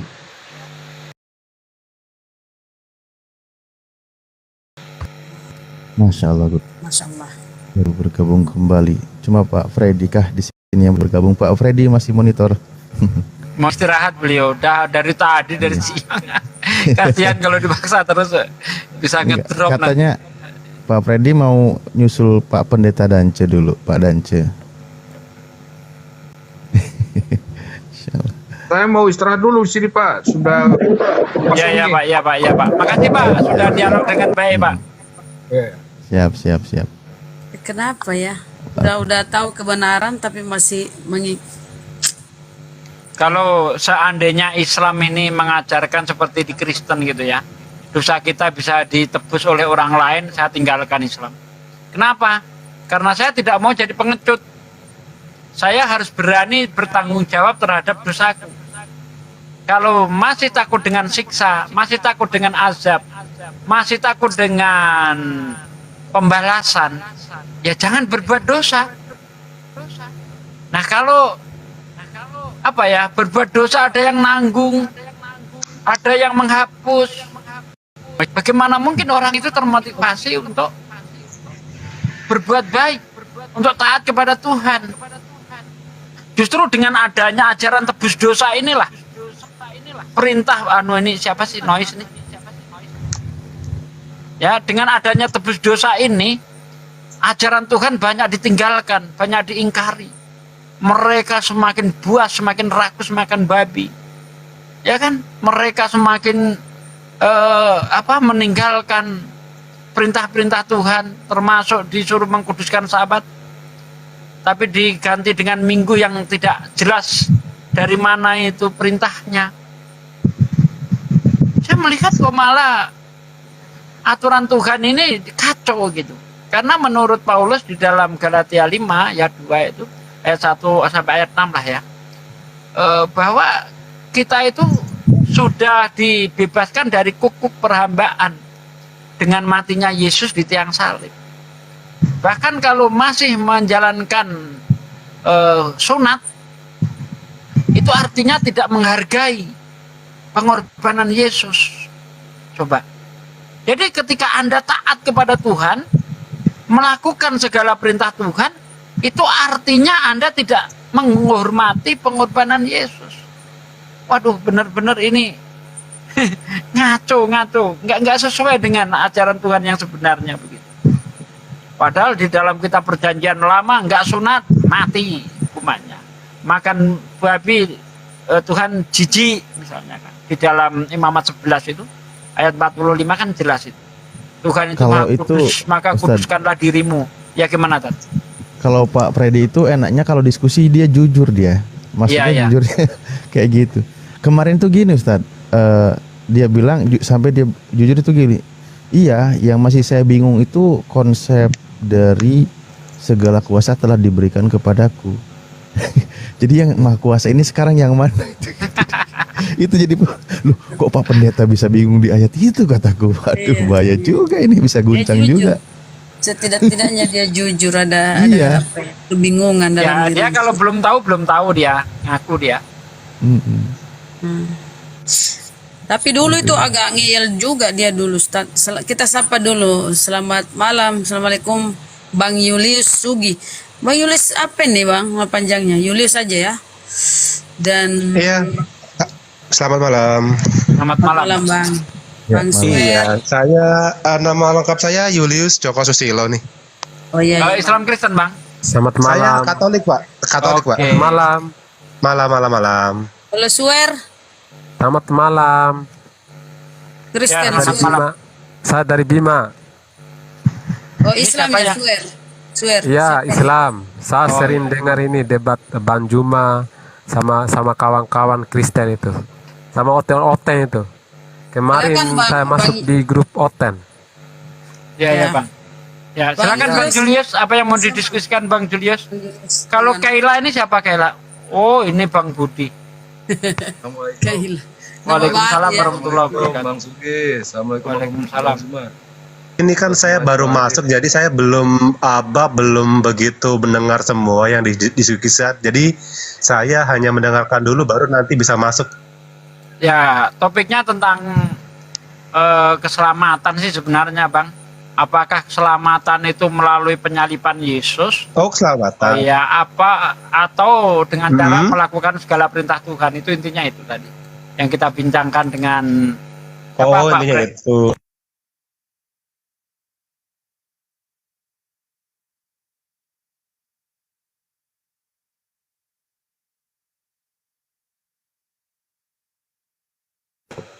Apa hostnya itu perempuan, tapi apa dia bilang masalah keselamatan, saya tanya itu kok jawabnya itu ngawur itu. Kalau menurut Anda bagaimana ya? Mau saya jelas mau saya share di sini, takutnya nanti Ngawur gimana maksudnya Bang?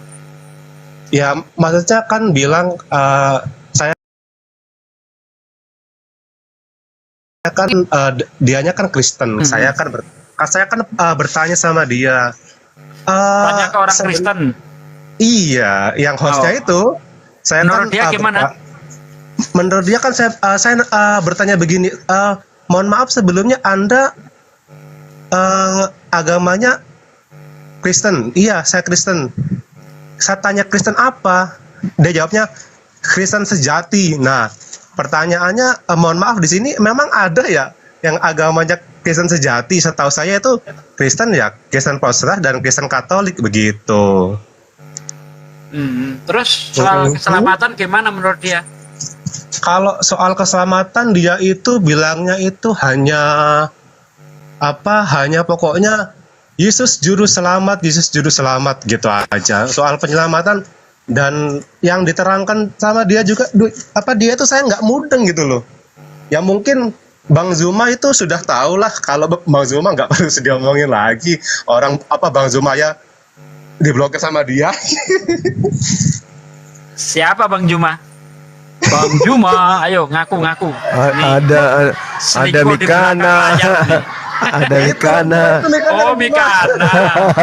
Iya, Bang Juma tuh. Aduh. Saya kan mengikuti dia, tapi ya begitu. Bertanya sama Mikana itu sama halnya bertanya sama anak TK. Iya, Bisanya benar Bang Juma. Ngawur nggak ada ilmu. Iya. Soalnya begini, kan saya pernah bertanya tuh sama dia, kan saya kan Katolik, tapi dia cuman bilang aku percaya, ya saya percaya. Maksud saya begini. Ini abang yang kemarin agak brewokan ya, kalau nggak salah, yang ditanya-tanya kamu Kristen apa gitu ya? Kamu Kristen bukan, betulan atau enggak gitu ya? Oh bukan, nah setelah dia baru saya gitu loh. Oh iya, saya lihat kemarin itu kan di tes. Ini bukan Kristen ini. Terus dia ngaku aku Kristen betulan. Nah, iya, yang bilang Kristen betulan itu dia akunnya itu Kristen original. Kan saya bertanya begini, saya bertanya itu kenapa Yesus itu kan dilahirkan oleh perawan Maria, ya kan? Nah, kenapa di dalam Kristen itu Bunda Maria itu tidak pernah yang namanya disangkut pautkan, hanya yang disangkut pautkan itu hanya Yesus dan Yesus saja sebagai juru selamat gitu. Tapi dia itu nggak bisa jawab, tapi dia menerangkannya lewat Injil ini, ya kan? Ya memang saya orang yang nggak pernah baca Injil dan kitab suci, tapi saya tahu lah gitu kan. Dijelaskan ini, terus belum selesai ini loncat ke sini, belum selesai ini loncat ke sini. Maksud saya kalau misalkan dia menjelaskan yang ini, ya kan dikelarkan dulu. Nah, baru nanti ke kitab yang lain gitu. Ya mungkin Bang Juma tahu lah apa yang diomongin dia gitu. Bang Juma, di-share-share dong Bang Juma. Iya, jadi terakhir tadi saya pantau beliau ya. Dia ditanya sama salah satu muslim di sana. Bukankah di dalam kitab Kristen itu lengkap pengajarannya gitu. Nah, kemudian orang muslim ini bertanya, siapa, di mana di dalam kitabnya Ibu Mikana diterangkan bahwa Yesus yang menciptakan manusia dan juga jin gitu. Benar. Manusia dan jin. Terus Mikana mengatakan, tidak ada. Yesus tidak pernah menciptakan jin, tidak pernah menciptakan setan, karena setan itu, jin itu adalah malaikat yang memberontak. Nah, kata Mikana gitu. Nah, terus ditanya, Mikana bilang, di kitab kami Yesus tidak menciptakan setan, tidak menciptakan jin, kata dia gitu. Iya. Terus kan saya typing di bawah, kalau yang menciptakan manusia dan jin itu adalah Yesus, berarti Yesus yang menciptakan pohon buah baik dan buruk. Iya, benar iya. Nah, ini kok ada buah yang diciptakan ada baik buruknya?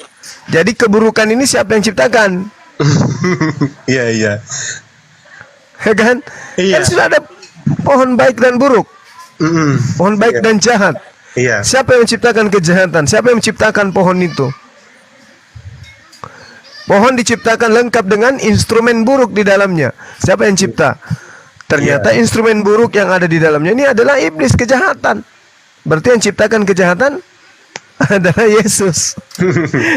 Itulah salah satu cara-cara Mikana yang tidak rasional. Apa maksud saya? Tidak alkitabiah, tidak merujuk kepada apa yang ada di dalam kitabnya. Menjawab seadanya, seenak gelidahnya aja, mau jawab aja apa gitu.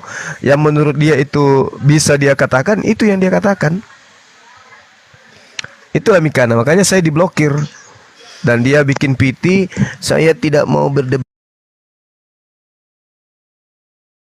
Zuma, kata dia.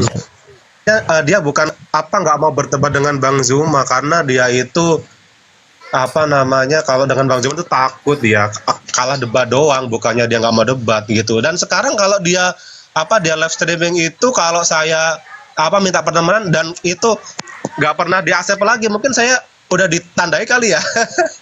Iya, bagi kami Mikana itu hanya anak TK yang Iya, ya masih perlu belajar untuk berjalan. iya Belum benar. belum layak untuk diajak dia. Iya, karena gini Bang Juma, sekarang dia kalau live itu nggak sendiri, dia sekarang live itu sama moderatornya 3 gitu. Jadi kalau dia nggak bisa jawab, ya kan suruh jawab gitu. Hmm. Mm-mm. Tapi sama aja pun, saya sih berharap bisa ketemu, berharap bisa bertemu dengan orang-orang yang ada di kanan kirinya Mikana. Iya, Banyak orang-orang merasa hebat, tapi Iya, tidak ada benar. satupun yang berani. Amin Wijaya juga takut. iya benar. Belum ketemu sama si itu, apa sih orang Batak itu Bang, yang pertama yang apa nampingin dia itu. Siapa Siapa namanya itu namanya? ya? Lupa saya Yang namanya laki, itu. yang laki-laki, Iya, yang laki-laki bener itu. yang waktu biasa saya- pakai Iya, yang biasa pakai yang- topi. Wijaya itu. Yang waktu saya live itu terus dia ngomongnya apa ngabur juga itu tuh yang ya itu kan ada gitu Yang rajin bikin di piti-piti. akunnya itu. Iya, yang apa yang akunnya orang Batak gitu, apa itu? Hmm. Nggak ada yang berniat untuk dialog sama kita karena Mm-mm. masalahnya mereka hanya berdasarkan doktrin, dogma aja. Iya, bener. Ayo, yang lain nyambung. Si putih ini dari tadi diam aja. Siapa ini si putih ini? Halo Bang, si putih. Bang, si putih Bang. Sugi. Halo. Oh, Assalamualaikum. Waalaikumsalam warahmatullahi wabarakatuh. Muslim ya. Ya nyimak aja Ustaz Sugi. Tapi menarik sih ini Pak Julius ini dari Katolik ya. Iya, Pak. Mm-mm. Oh. Silakan Dinda Liv, silakan.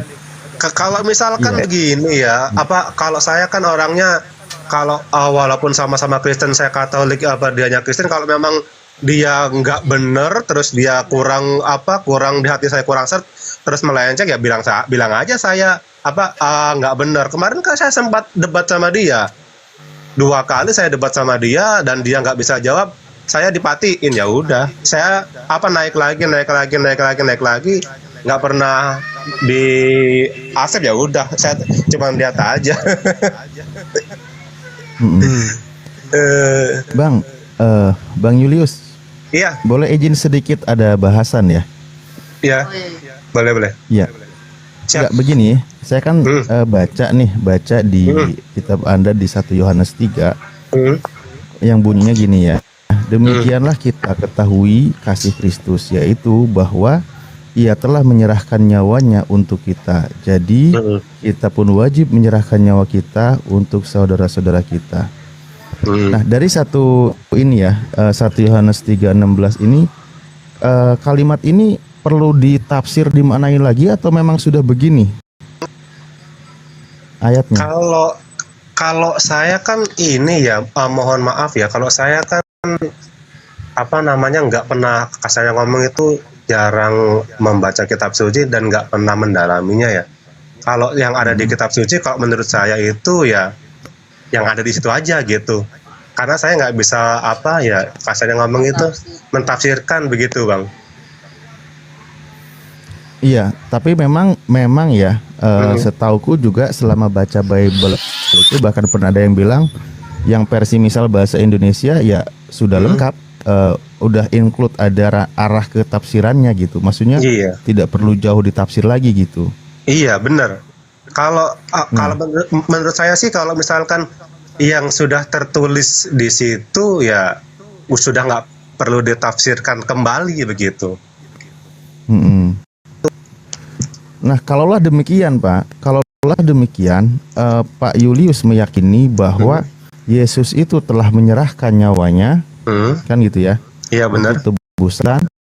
Nah, berikutnya begini, kita pun wajib menyerahkan nyawa kita untuk saudara-saudara kita. Jadi harus sama mengikuti jejak Yesus kalau gitu, Pak. Oh, kalau menurut saya itu ya tidak sih, Bang.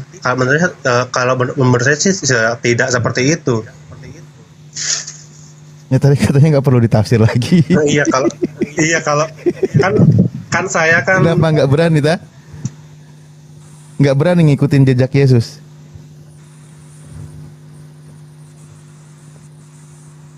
Itu kalau mau ditafsir harus adil. Dua-duanya harus adil. Yesus memberikan nyawa itu harus ditafsir juga. Kalau memang itu perlu ditafsir. Tapi kalau tidak perlu ditafsir, ya dua-duanya jangan ditafsir. Jangan standar ganda, yang satu yang satu enggak, itu standar. Jadi kalau di situ dikatakan Yesus telah memberikan nyawanya untuk kita, artinya Yesus itu sudah berkorban. Ya berkorban bukan maksudnya itu disalib, tapi berkorban dengan sungguh-sungguh menghabiskan semua waktunya, tenaganya untuk mengembalikan manusia kepada jalan yang benar.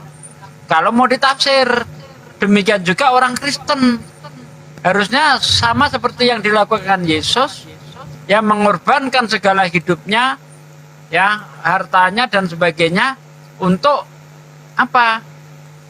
Keberlangsungan ajaran Yesus itu. Seharusnya seperti itu sih kalau mau ditafsir ya. Betul. Sebenarnya ini larinya wajahidu fisabilillah bi amwal wal angpus. Betul. Jihad di jalan Allah itu dengan jiwa, bukan berarti konyol bunuh diri. Kalau tadi meyakini Yesus penebus dosa harus mati, sementara di situ perintahnya juga harus menyerahkan nyawa untuk saudara-saudaranya. Ini kayaknya jadinya setiap keluarga itu minimal harus ada satu ditumbalkan, terlalu kasar ya, dikorbankan nyawanya. Konsekuensinya. Sebentar ya, Bu Rahma, ada nomor Bunda blokir nggak? Atau nggak ada? Bunda itu ngomong di sana, Pak Ustadz. Oh, udah ngomong. Iya. Aku tadi nggak sanggup, aku tinggalin. Ya wis, lanjut. Ngomong apa? Ya ada yang bilang Enggak, Bunda blokir tidur. Enggak, dia ngomong ini. Ada Bang Kores. Ada Bang Mu'alaf Musa. Lamaan. Apalagi kalau kita lihat misalnya ketika Yesus berkata kepada muridnya, inilah darahku, ini dagingku, ternyata yang ditunjukkan anggur bukan darah betulan. Emang apa susahnya misalnya betul-betul darah, dia misalnya nusuk jarinya atau gores tangannya keluar darah, nah ini darahku. Kan seharusnya kalau memang betul-betul darah, itu yang harus dilakukan Yesus. Tapi yang dibuktikan Yesus di situ justru anggur dan roti. Maksudnya apa? Ya maksud Yesus itu bahwa kita itu harus berkorban dengan segenap jiwa dan raga, ya, untuk menyampaikan ajaran Tuhan itu. Bukan diartikan darah yang sebenarnya gitu loh. Betul. Misalnya saya berkata saya akan berkorban jiwa Yang raga saya ditanyanya untuk nggak ada. agama ini, bukan berarti saya harus mati. Selamat malam. Assalamualaikum Bang Ridho. Silakan, apa yang disampaikan? Silakan ya teman-teman Kristen ya. Ada Gurunda, ada Ustadz Sugi, ada Ustadz Alif. Silakan naik ya teman-teman Kristen. Kalau punya nyali silakan naik. Kenapa Bang Ridho? Silakan. Halo. Ya halo, silakan. gimana Bang Ridho? Assalamualaikum. Waalaikumsalam warahmatullahi Waalaikumsalam. Mau. Halo. Ya halo. Halo.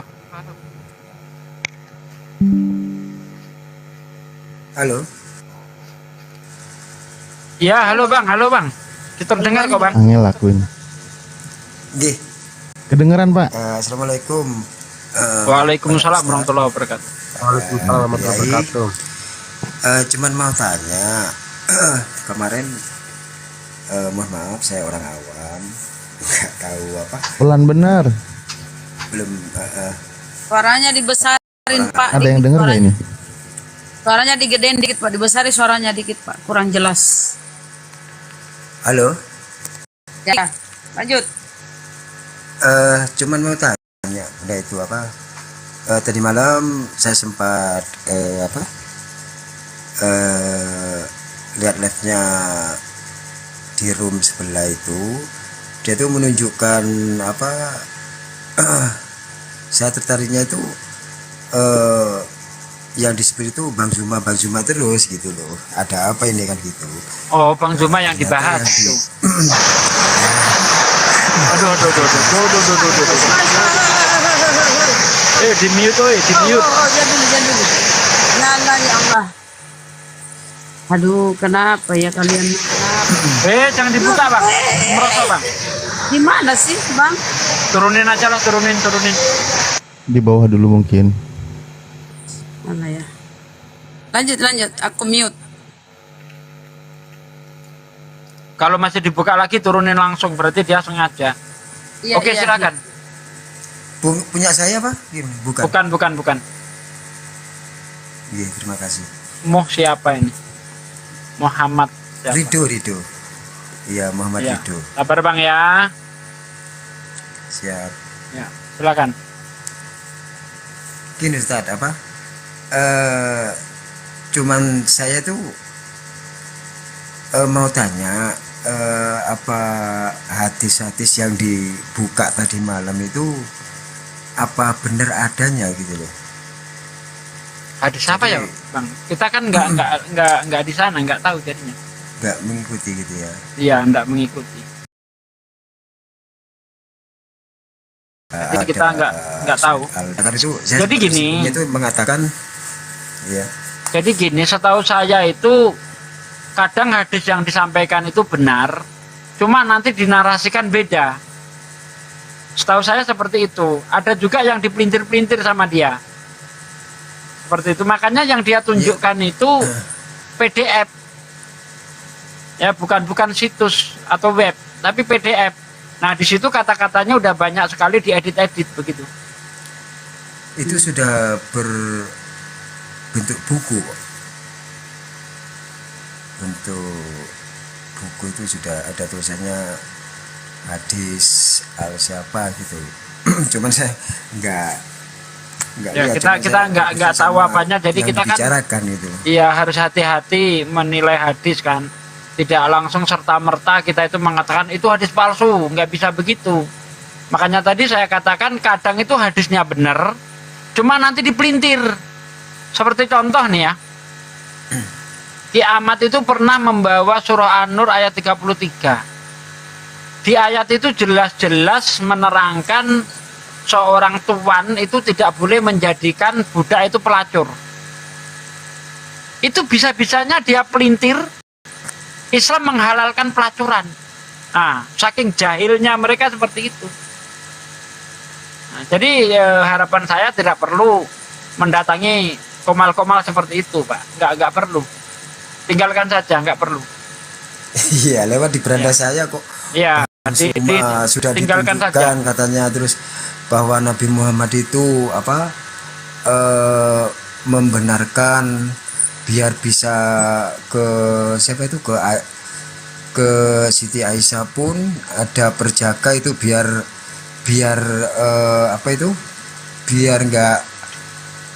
biar muhrim katakanlah gitulah, itu disusui dulu katanya lah.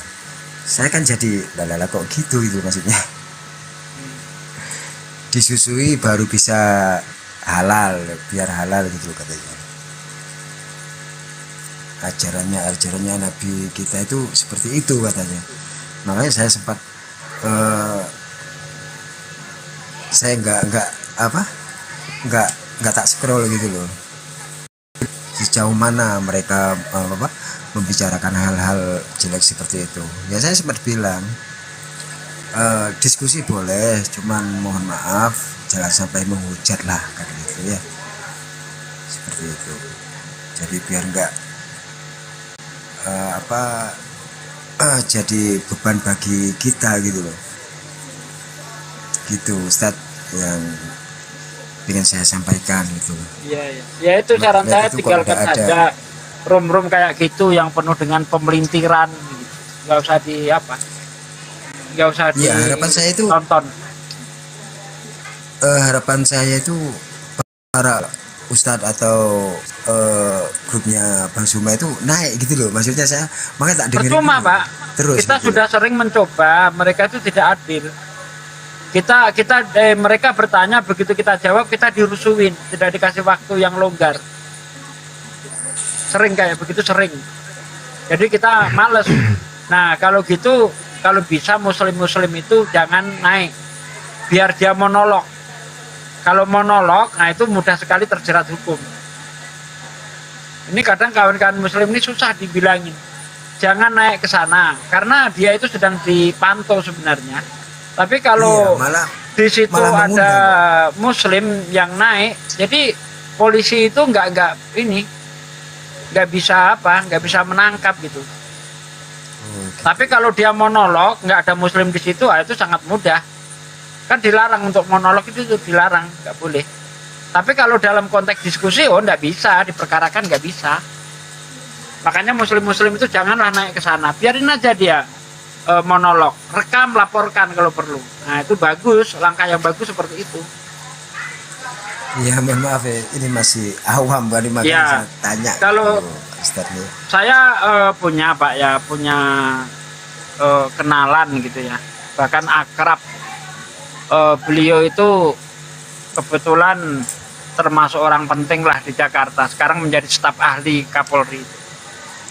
Itu berpesan, ya jangan kiamat itu sedang dipantau, ya jangan dilayani untuk diskusi. Itu sudah berapa bulan yang lalu saya sampaikan ya, tapi tetap saja kawan-kawan muslim ini bandel. Ya sudahlah, gimana coba. Ada ibu-ibu juga kok itu yang saya sempat Ya itu kalau Sofiatul. suaranya itu sempat betul ya, yang siapa? Kita tahu Yang semua. sama Bang Zuma dikasih nama Christine siapa? Ya Christine. Christine. Ya itu yang kayaknya agak Ini vokal. disambut dulu Bu Rama, Sofian siapa itu? Ini Ustadz Abah biasa di Zoom. Assalamualaikum Ustadz. Abah.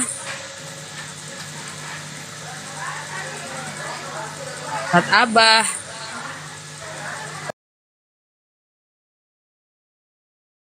Bukan ya? Biasanya sih Ustadz. Assalamualaikum Abah. Dan Assalamualaikum Pak Muhammad. Apa yang disampaikan nih? Silakan Pak Muhammad. Ada suara ya? Pak Sof? Ada. Waduh. Halo, assalamualaikum semuanya. Aduh, Waalaikumsalam warahmatullahi wabarakatuh. bisikan dulu Pak Muhammad ya, turun dulu. Maaf ya teman-teman, di sini Lagi lagi hujan hujan, ya? jadi suara Oh, agak iya. bisik banget. Iya. Jadi saya matikan dulu ya mikrofon saya ya. Iya. Saya ngomong di sini. Ya Bang, ya Bang. saja. Terima kasih ya. Di bawah Bang ya, biar ada tempat untuk oten Bang ya. Ya dibawa dulu Bang ya, Bang Muhammad. Iya. Sebentar Bang. Baik. Saya turun nggak apa-apa. Iya. Terima kasih. Yuk, Assalamualaikum. Bang. Waalaikumsalam. Julius tadi mana turunnya? Iya, kenapa dia turun? Kemarin ada pendeta baru naik ya. Kenal gak Mas? Turunin dulu Bu Rama. Bang Muhammad tuh suaranya terlalu apa? Cik. Halo, Assalamualaikum. Waalaikumsalam warahmatullahi wabarakatuh Pak. Assalamualaikum. Waalaikumsalam, Mbak. Alhamdulillahirobbilalamin. Alhamdulillah. Kumaha Mbak, damang Mbak. Aduh, alhamdulillah. Damang, Mbak. Aduh, pakai akun satunya lagi yang itu kebenet. Tahu gara-gara oh itu. Kang Juma, assalamualaikum. Waalaikumsalam warahmatullahi Juga wabarakatuh. semuanya. Aduh, Warahmatullahi sehat selalu semuanya ya. Ya salam kenal ya Bang Sofian ya. Amin. Aduh, Ini dari Abah dulu Tea, dicium Abah gua. Tea, ini. Allah, ampun. Enggak ya. kenal, saya enggak kenal. Nggak kenal. Iyalah, udah apa. Aduh. Apa teh? Iya, ini pakai akun satunya lagi yang itu ke Bennett gara-gara ada orang yang gini loh. Kan suka live kalau habis subuh. Nah, habis subuh kan ada curhatan gitu dari siapapun itu. Nah, itu ada orang pakai nama itu Kristen bukan kafir. Ya kan? Oh, itu ya paham. Saya naikin. Saya tanya sama dia gitu. Kan, kok saya di Bennett ya? Bingung, saya terangkan kafir itu apa menurut Islam. Itu. Di Bennett sampai 25 Agustus nanti baru bisa. Ya memang kalau sudah terjun ke dunia TikTok ini ya kita harus rangkap akun memang. Bang Juma itu sampai berapa? Sampai 8 atau berapa itu? Banyak Kang Juma tuh saya lihat di ininya. Iya, sama saya juga begitu, banyak banget. Iya, satu list tuh, satu buku itu sampai bawah tuh.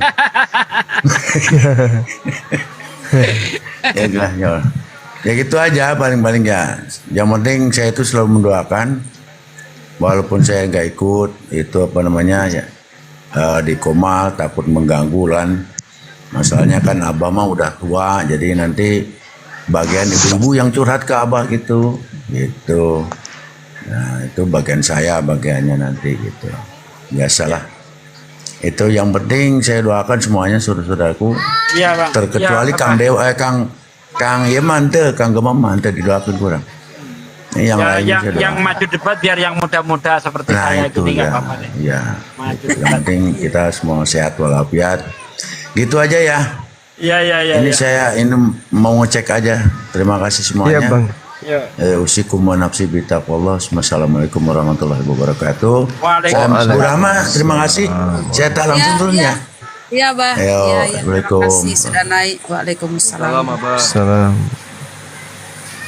Dia Itu sudah apa yang naik di lagi. Kerawang itu, Bang Bang Jumat? Julius, silakan Bang Julius sama Gurunda atau siapa silakan. Iya, saya sedikit. Bang, ntar ya. Jadi saudara Ridho, kalau yang kayak kasus yang saudara alami itu, sebenarnya gini, orang Islam yang memahami Islam itu meskipun sekalipun mereka itu tidak paham Quran, bahkan mereka yang tidak bisa ngaji sekalipun, kalau sudah memahami bahwa Islam itu adalah sebuah agama yang diajarkan secara menyeluruh dari satu manusia bernama baginda Rasul Muhammad SAW pada masanya, kemudian beliau ada di tengah-tengah bangsa jahiliyah, lalu kemudian orang yang ada pada masanya hampir seluruhnya beriman kepadanya, maka segala hujatan yang dilontarkan oleh orang-orang kafir hari ini itu sudah pasti akal bisa menolaknya. Orang yang tidak bisa baca Quran pun bisa menolaknya. Kenapa? Kalau yang mereka tuduhkan tentang Rasulullah, tentang Islam itu betul, jangankan sampai ke kita saat sekarang, untuk mengislamkan sejazirah Arab saja sudah pasti nggak bisa. Sudah pasti tertolak. Seperti zolimnya informasi yang kita terima, Nabi Isa atau Yesus mati disalib bangkit pada hari ketiga. Tidak ada yang terima sampai hari ini di tempat dia, di tempat Yesus itu lahir. Gak ada yang terima. Kenapa? Karena cerita itu hanya ada di luar daripada tanah Israel.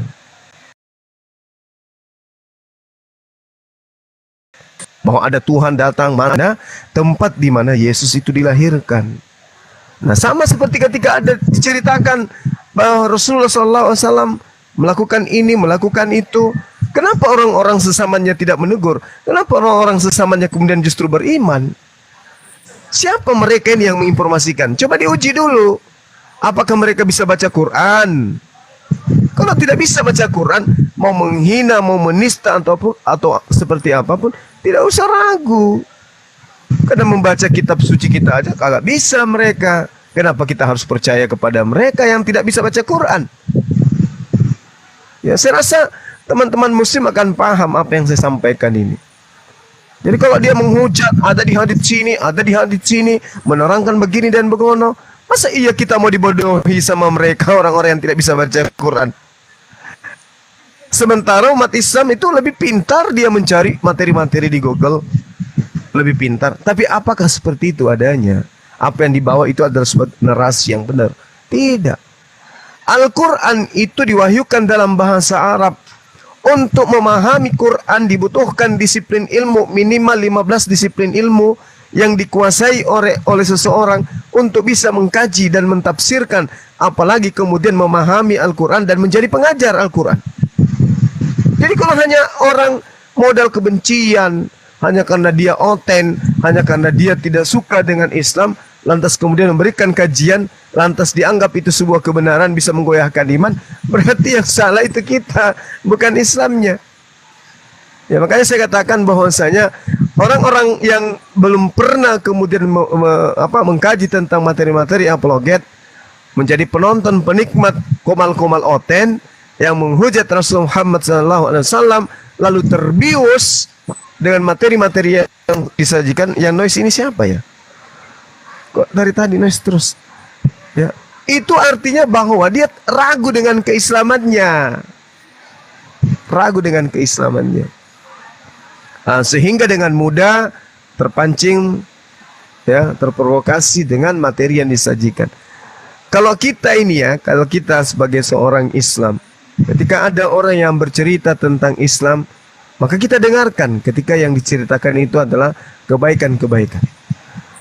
Tapi kalau ada orang yang sudah menghujat Islam, menghujat apa yang ada di dalam ajaran agama Islam, yang mana ajaran agama Islam ini didatangkan dengan bahasa Arab, dan tidak bisa digantikan bahasa Quran itu dengan bahasa apapun, maka yang bisa memahamkan Quran, yang bisa memahamkan hadits adalah mereka yang kemudian bisa membaca Quran minimal.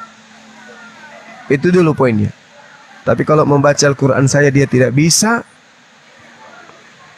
lantas kita percaya kepada orang-orang ini, berarti ya sebodoh-bodohnya dia, kita lebih bodoh. Ya sejahil-jahilnya dia, kita lebih jahil. Karena kenapa? Kita percaya kepada kejahilan orang-orang yang tidak mampu membaca kitab suci Al-Quran untuk menggoyahkan iman kita.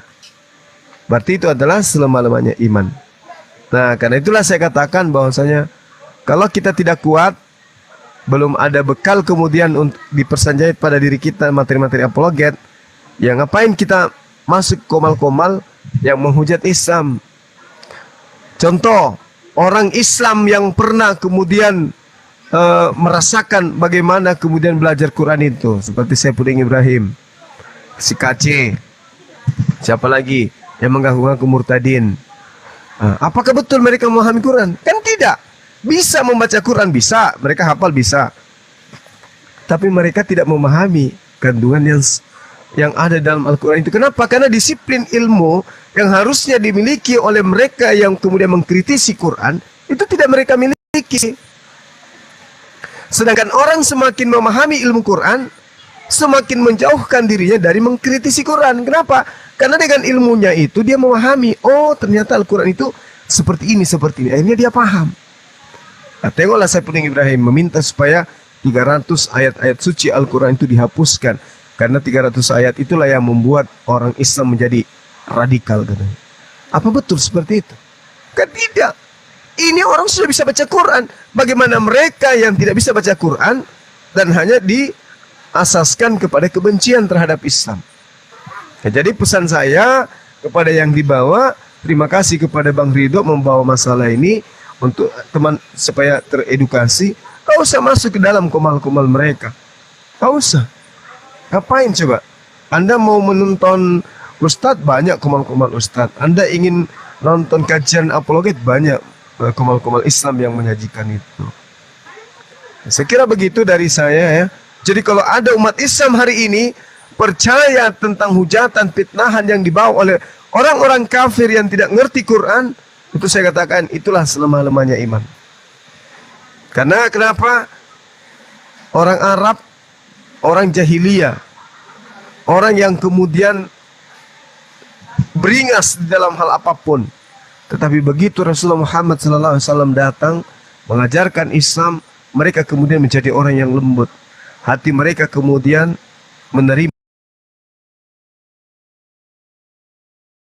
Kalau Rasulullah Muhammad SAW beliau menzalimi anak kecil atau melakukan aspek yang menurut mereka itu adalah perbuatan yang tidak seharusnya, pasti dari sejak semula Rasulullah Muhammad SAW itu ditolak.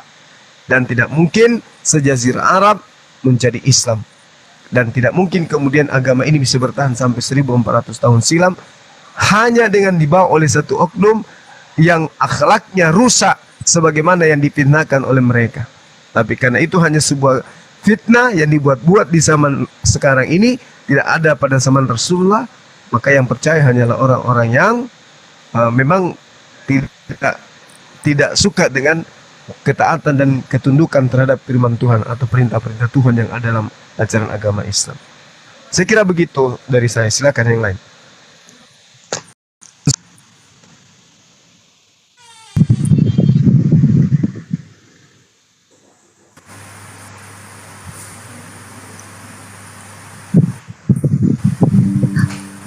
Halo, assalamualaikum warahmatullahi wabarakatuh. Mbak Bu Rahman noise nggak saya kurang? Noise nggak? Enggak ya? Waalaikumsalam warahmatullahi wabarakatuh. Noise, Bang Budi, noise. Siapa noise? Halo, Silakan. Ya, halo. iya, saya dengan Nurul, sepupunya Bang Julius. Iya, gimana Mbak Nurul? Ya, gini, maaf sebelumnya saya ambil alih kan dia tadi dapat orderan dia ojek online. Gini, saya sebelumnya mau bertanya ya, saya kan Islam, cuma almarhumah ibu saya Katolik lalu menikah dengan almarhum bapak saya, kemudian jadi mualaf. Nah di sini jadi Bang Julius ini sepupu dari almarhumah ibu saya. Saya mau tanya, yang mau saya tanyakan itu gini loh, saya kan sebenarnya sangat-sangat baru mengikuti yang namanya Mikana. Nah, terus kemarin itu yang saya anehnya itu ada beberapa di kolom komentar, bahkan saya sudah searching di YouTube juga, ternyata ada yang membuat postingan bahwa beliau itu pernah mengakui, pernah berkonten, cuma mungkin di take down atau gimana mengenai beliau itu katanya pernah melakukan sholat, terus beliau juga ngerti segala macam itu. Nah, di sini mau saya pertanyakan gini. Bahkan kemarin pernah juga dia spontan bilang astagfirullahalazim. Nah, yang saya mau pertanyakan itu saya kan kebetulan kan ya Islamnya belum ini banget lah, ibaratnya masih bodoh-bodoh banget gitu ya. Itu kalau misalnya agama lain seperti beliau ini, seperti si Mikana itu tiba-tiba sering ngucap astagfirullah, sering ngucap asyhadu alla ilaha illallah, itu sebenarnya kalau di agama kita itu di Islam itu sama dia sudah murtad atau gimana ya? Saya kok kayaknya maksudnya menganggap bahasa Arab itu atau kalimat-kalimat sakral yang ada di Islam itu seolah-olah biasa aja gitu. Bahkan saya pernah komen terus dia balas komennya itu dia katanya lah kan Arab bukan punya orang Islam. Arab itu kan sebuah negara, sebuah bangsa. Jadi siapapun berhak mengucap bahasa Arab, menggunakan bahasa Arab. Bahkan pemain bola aja ngomongnya bahasa Arab kayak gitu. Makanya saya bingung sebenarnya itu gimana ya. Jadi saya bingung gitu menanggapinya. Sampai saya sering komen gitu pakai akunnya Bang Julius tuh. Yeah. Itu gimana ya, saya bingung. Kok kayaknya gini banget gitu. Gini.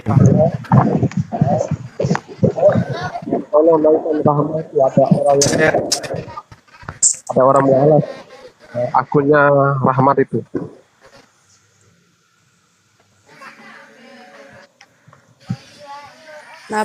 Kenapa Bang Swear? Naikkan Rahmat itu karena ada orang mualaf katanya. Jangan dulu biar ini dulu ditanggapi sama Gurunda. Yang naik itu Kristen ya. Terus orang Muslim yang jangan dulu naik, udah banyak Muslim di atas. Kristen dulu yang naik ya, saudaraku. Silakan lanjut Gurunda kalau mau ditambah. Di mute dulu yang tidak ngomong saudara. Lanjut Gurunda. Kita pahami.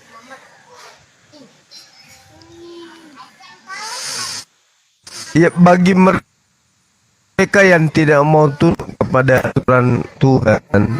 Sekitahi ini katanya ada orang mau mualaf gitu. Islam. Siapa yang mau mualaf? Siapa Bang Rahman yang mau mualaf? Dan ada yang mau. Itu di tapping tuh dilihat tuh. Oke. Ada orang nak mau mualaf katanya. Saya kesini dulu Bang ini Bang Rahman.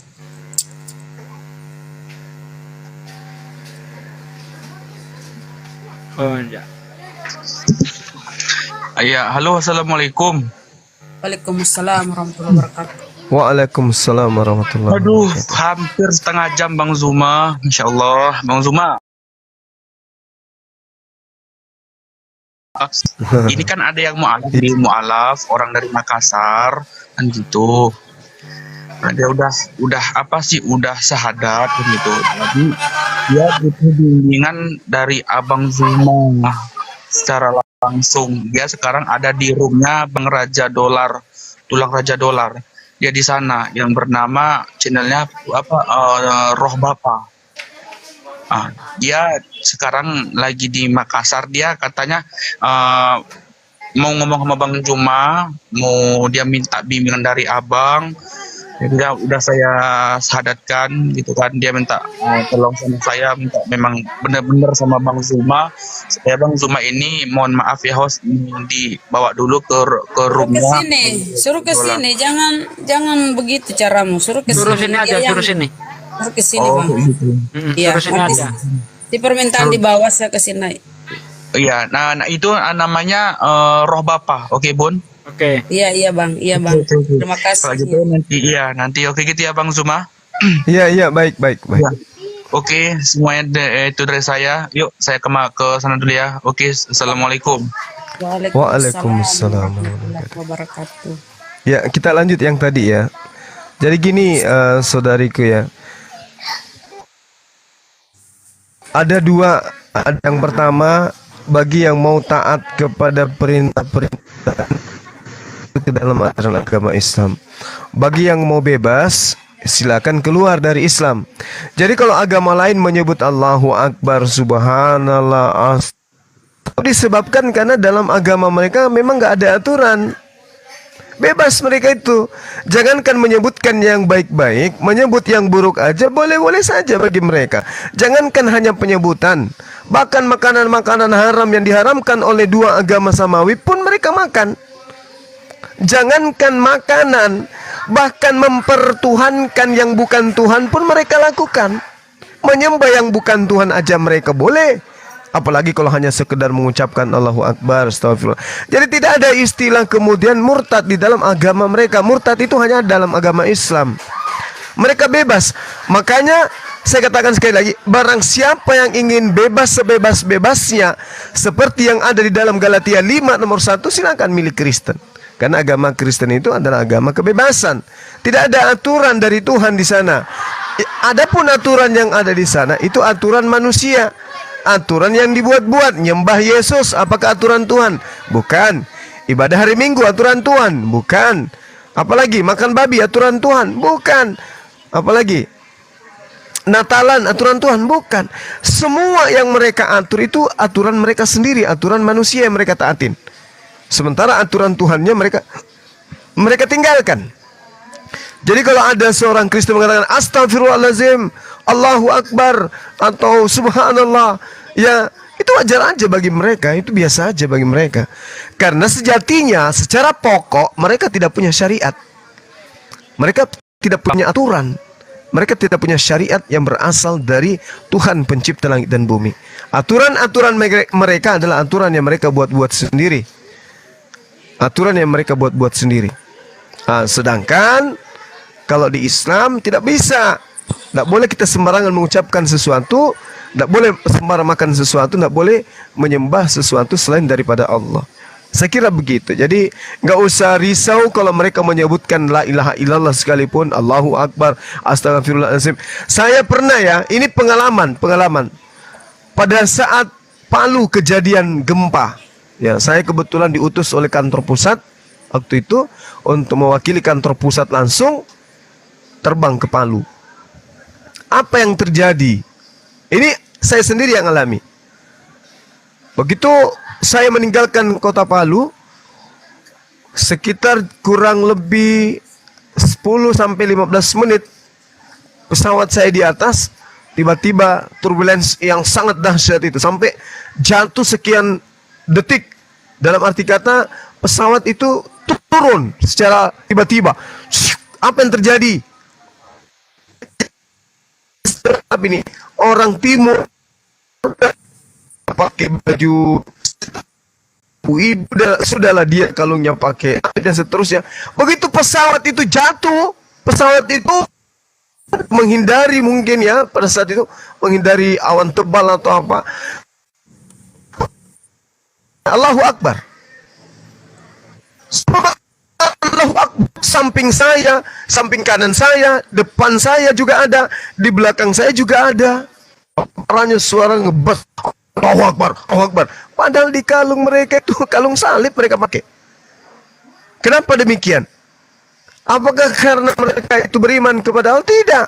Tapi karena kesenangan seperti burung beo. Burung beo karena sering mendengarkan Assalamualaikum, ya burung beo itu juga bisa Waalaikum. Kebiasaan seperti itu. Nah, sebenarnya manusia begitu dicipta mereka sudah ada unsur ya bertuhan. Makanya semua umat maka dia lahir dia Muslim.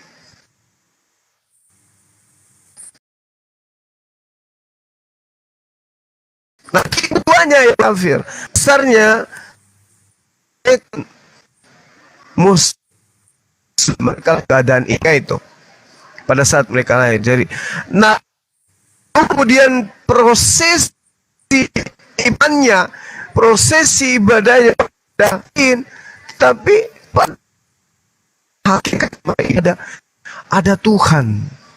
Ada Tuhan yang benar di dalam diri mereka sehingga mulut mereka itu spontan mengucapkan itu. Saya kira itu dua hal yang harusnya kalau misalnya ada orang di luar Islam menyebut kata Allahu Akbar ya itu kan tidak ada aturan. Kalau di Islam tidak boleh mengucapkan semua terkait dengan akidah. Berarti saya kira begitu. Kayak gitu bukan menista agama ya Bang ya, karena dia mengucapkan apa yang tidak seharusnya di agama dia yakini gitu loh. Kok kayaknya dianggap enteng, berkali-kali dia ngucap istighfar di live streamingnya.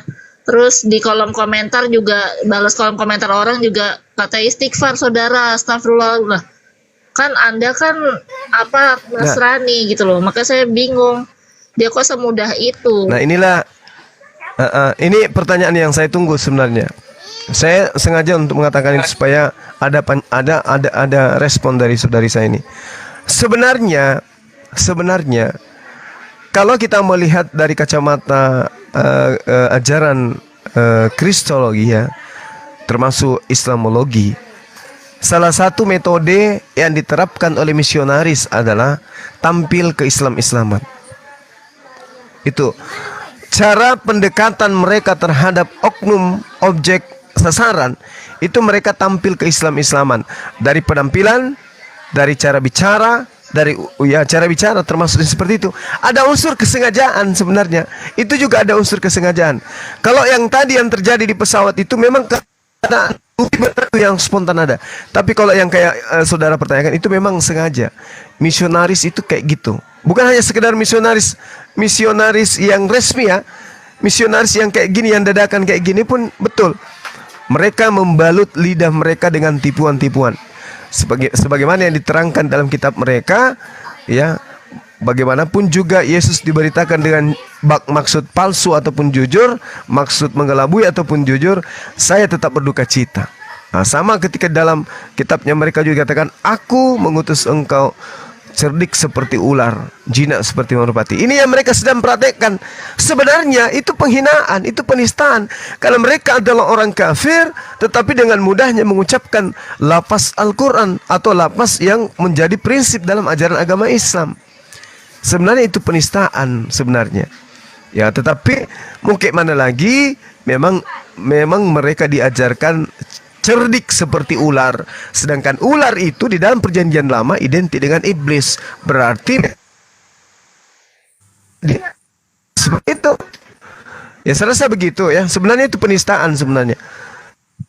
Ya, memang ajaran agama mereka bagian daripada metode untuk menggait orang lain, maka mereka harus tampil seperti ular. Seperti istriku.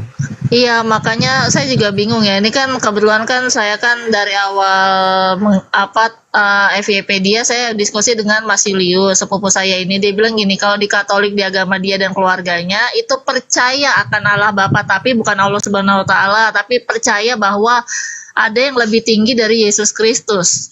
Nah, sedangkan si Mikana itu dia selalu bilang Allah Bapa itu ya Yesus, pada jelas-jelas di kitab suci Injil satu-satunya yang di agama Katolik ataupun Tolong Protestan naikin yang mualaf itu maaf, saya jelas-jelas di situ potong. syahadat. Tolong naikin yang mualaf itu, Ada Bos. permintaan. Mataku ini sudah Iya. melotot ini. Mataku sudah melotot ini. Nggak ada permintaan. Ini saudara-saudara yang typing di bawah ini.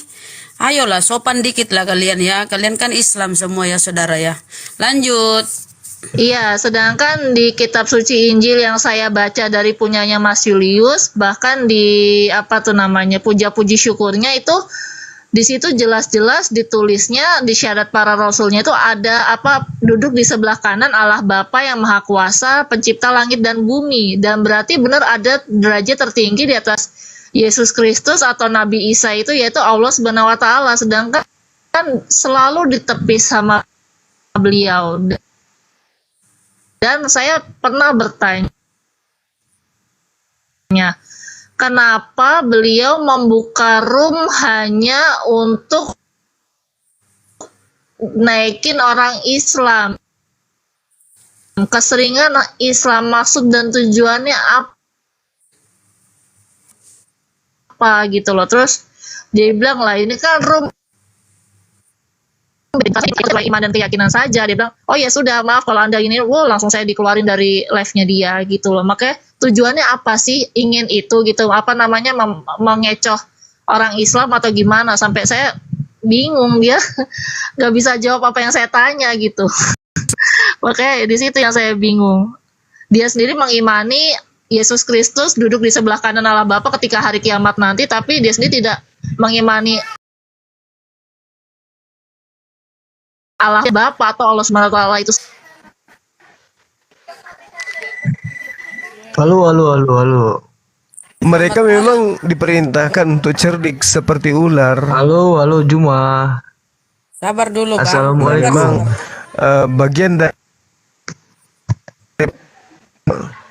bagian dari agamanya itu adalah diajarkan cerdik seperti ular. Kayak gitu aja, Mbak. Tes. Juma. Assalamualaikum. Iya. Waalaikumsalam warahmatullahi wabarakatuh. Waalaikumsalam. Ya, saya mau. Ya, gimana, Bang? Saya mau bertanya. Saya udah tonton video lu bicara tentang Kristen Kristen. apa Muslim? Kristen apa Muslim? Gua Kristen. Oh, Kristen. Lanjut. Nah, Silakan, tadi lu bilang orang Kristen itu ngikuti cara bicara orang Islam kan gitu kan. Tolong kalau Nah. ngomong yang sopan ya Bang ya. Sopan Iya, ya. kan gua tanya kan biaya santai. Gua sopan. Gak usah diajarin sopan, namanya orang Kristen. Ngapain diajarin? Iya, kita sopan. Jangan pernah mimpi kotoran itu bau harum, Bu Rahma. Santai aja. Oke. Ya, kenapa, Jadi, Saudara Rey? Yang gua tanya sama lu, itu Islam, lu tahu nggak? Lahirnya agama Islam itu di abad keberapa, di tahun berapa, tahu nggak? Iya, tahu. Tahun berapa? Terus? Tahun berapa? Terus? Ya, abad ke-7. Kenapa emang? Berarti tradisi. Kenapa? Tradisi. Ya, tradisi. Yang tradisi Ya. agama yang diikuti Islam itu agama apa? Islam itu ya agama Islam. Enggak Dia lah. nggak mengikuti tradisi apapun. Itu lu salah. Islam nggak mengikuti tradisi apapun. Islam itu gimana? ibadahnya ngikuti tradisi Yahudi. Iya. Nah, kenapa bisa kayak gitu? Lu gak bisa ngelak. Itu kenapa bisa kayak gitu? Itu memang kenyataannya seperti itu, nah. Contoh. Yang mana contohnya yang mana? Berhijab, bersorban, Terus apa lagi? berhijab, bersorban, Terus apa lagi? berjubah, itu semua Terus apa lagi? tradisi Yahudi yang Apa dipakai orang Islam pada abad ke-7 sama ke-6. Jadi lu nggak usah. Terus apa hubungannya dengan Anda? Dengar dulu. Bersorban, berhijab, berjubah. Iya enggak. Terus apa hubungannya Yahudi Ini dengan ngerti Anda? enggak nih? Aki. Enggak, Apa hubungannya dengan? Artinya lu Enggak. Apa hubungannya dengan yang Anda? niru. Orang Islam yang niru. Apa hubungannya dengan Anda Anda kok ini ngerti ibadah enggak? Anda tadi mengatakan Islam itu ibadahnya niru Yahudi. Tapi yang kamu contohkan bersorban, berjubah. Sejak kapan bersorban, berjubah itu ibadah? Itu ibadah juga, itu kan sebuah penampilan. Tadi lu kan bicara tampilan, gimana sih lu? Artinya agama pertama yang dengar dulu. Agama pertama yang ada di dunia itu Yahudi, ngerti nggak? Nah, itu yang diakui di dunia itu Yahudi. Apa hubungannya dengan Kristen dengan Yahudi? Semua kitab lu dengar ya, dengar ya. Dengar ya Juma ya, semua kitab lu itu 80% itu niru kitab Yahudi. Oke. Lu nggak usah ngelak, Iya. Oh, nggak usah ngelak lu.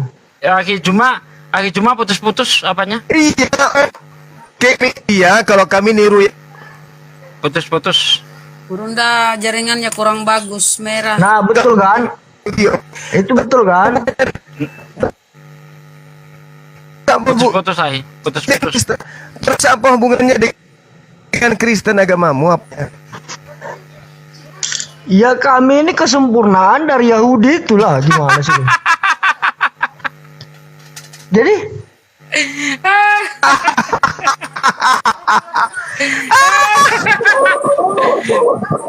Gak ada yang kami tiru, gak ada. Kenapa Yahudi jijik sama Kristen? Ya udah jelas lah orang itu gak suka sama Kristen karena orang Yahudi pada saat itu, dengar ya, orang Yahudi alih-alih hukum Taurat Yahudi itu dibantai sama Yesus. Kasihan.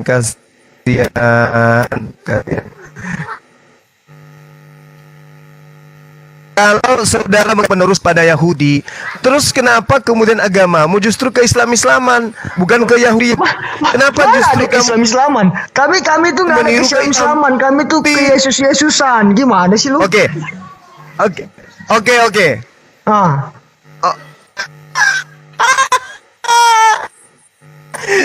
Saya uji dari sampul kitabmu aja. Dari mana kamu ambil kata Alkitab? Alkitab itu dari bahasa Ibrani. Dari mana saudara ngambil kata bahasa Ibrani? Iya, dari bahasa Ibrani. Lol kali kok ketawa pula. Itu bahasa pertama, bahasa tertuduh. Coba tunjukkan. Coba kamu tunjuk bahasa itu sejarahnya apa ketawa. Bahasa Alkitab dulu, bahasa tertua di dunia itu bahasa Ibrani. Kan bahasa Ibrani. Aduh, putus-putus lagi cuma. Coba tunjukkan bahasa Ibrani Alkitab. Bahasa tertua dari seluruh bahasa itu bahasa Ibrani, diambil dari El yang artinya al. El kok artinya? Aduh, pusing ini orang. Kok El artinya al? El itu Elohim, namanya Elohim, itu artinya Tuhan. Jadi di bahasa El kitab gitu. Berarti Tuhan kitab gitu. Iyalah, kitabnya Tuhan. Itu namanya kitabnya Tuhan. Alkitab. Parah ini parah ini. Gimana sih lu? Ini parah, ini mabuk ini. Kok mabuk gimana sih? Astagfirullahaladzim. Yang jelas Al-Quran bagus Anda lelucon di sini. Aduh. Enggak, yang jelas Al-Quran itu niru 80% hampir. 80-90% niru kitab Yahudi. Saya tanggapi. Oke, bro, gantian ya, bro. Gantian. Kalau memang Al-Quran itu niru Alkitab, kenapa di Al-Quran tidak ada cerita Tuhan mau mengadakan seks di tempat umum sebagaimana yang tertulis di dalam kitabmu? 2 Samuel 12 ayat 11-12. Ayo. Gimana? Kenapa nggak ada cerita seperti itu?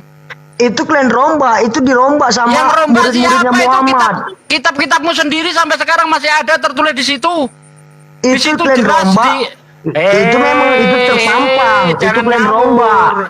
Di kitabmu dikatakan Tuhan mau mengadakan adegan seks di tempat umum. Ya. Mana ada Tuhan mengadakan adegan seks? 2 Samuel 12. Udah gua baca nggak ada. Beginilah firman Tuhan. Bahwasanya malapetaka akan aku timpakan ke atasmu yang datang dari kaum keluargamu sendiri. Aku akan mengambil istri-istrimu di depan matamu dan memberikan kepada orang lain. Orang itu akan bersetubuh dengan istri-istrimu di siang hari, sebab engkau melakukan secara tersembunyi, tapi aku akan melakukan hal itu secara terang-terangan. Kok Al-Quran nggak ada seperti itu? Kisah Itu bukan kamu lihat mengadakan adegan seks di tempat umum. Dengar ya bos, itu kamu lihat konteksnya, itu konteks kitab Samuel paham itu. banget, saya konteksnya paham banget. Dengar dulu konteksnya. Konteksnya apa? Konteksnya apa? Konteks kitab Samuel itu konteks untuk kerajaan Israel yang mau dikutuk oleh Tuhan. Ngawur. Kok ngawur pula? Kok Baca ngawur? dari pasal 11. Itu konteksnya pembalasan hukuman untuk Daud. Ya Karena udah, Daud makanya aku ngintip- bilang itu kutuk. Bentar. Nah. Daud ngintip cewek mandi, istrinya Uria. Ya, sehingga Tuhan itu memberi hukuman kepada Daud, tapi yang dihukum bukan Daud tapi istrinya. Istrinya Makanya diambil dijadikan aktor pemain seks di tempat umum. Kan udah aku bilang itu konteksnya Tuhan mau mengkutuk bangsa Israel pada saat itu. Kan itu Bangsa konteks Israel itu gundulmu. Bukan bangsa Israel, Daud. Baca baik-baik. Kau ini. Ya itu sama, bangsa Israel sama Daud sama itu. Kan dia rajanya Israel. Itu Gimana dosa sih lu? pribadi, itu dosa pribadi. Dosanya itu- Daud. Ya udah lu Karena tanya aja sudah lah mengambil Tuhan. istrinya. Sudah mengambil istrinya Uria, yaitu Batseba. Nah, sekarang yang jadi pertanyaan, Daud yang bersalah, Daud yang berdosa, kenapa istrinya yang dijadikan aktor pemain seks? Ya lu tanya lah Tuhan, kenapa dibuat gitu?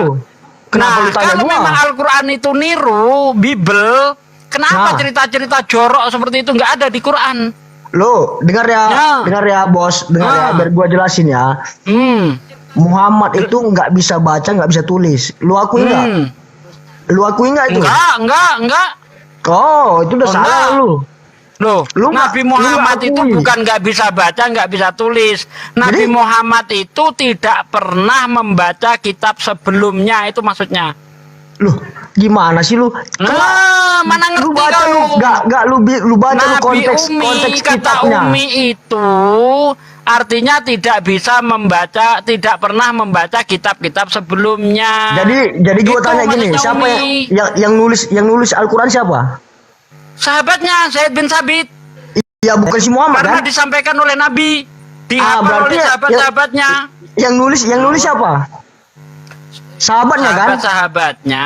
Sahabat-sahabatnya berarti Muhammad nggak bisa nulis, nggak bisa baca. Lu nggak bisa pungkiri tuh. Ya terus kalau taruhlah saya sesuai dengan argumenmu. Kalau Nabi Muhammad nggak bisa baca, nggak bisa tulis, gimana bisa ngutip kitabmu? Artinya gini, Artinya gua apa? dengar gua dulu. Lu dengar gua dulu. Jadi semua sahabat-sahabatnya yang nulis semua kitab Al-Qur'an itu ditiru dari kitab Yahudi. Kitab Ngerti Yahudi nggak? yang mana? Yang Dari seluruh contoh kitab ayatnya, Yahudi. ayat Qurannya seperti apa? Contoh-contoh ayat Qurannya Dengar yang ya, dikutip. dengar dulu. Dari Tunggu, nabi-nabi. pembuktian.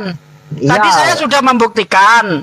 Kalau Al-Quran itu ngutip dari kitabmu, kenapa di Al-Quran nggak ada kata-kata porno, cabul, seperti Dengar yang ada di dulu. kitabmu? Itu toko di itu dipotong. Bocah ini, bocah.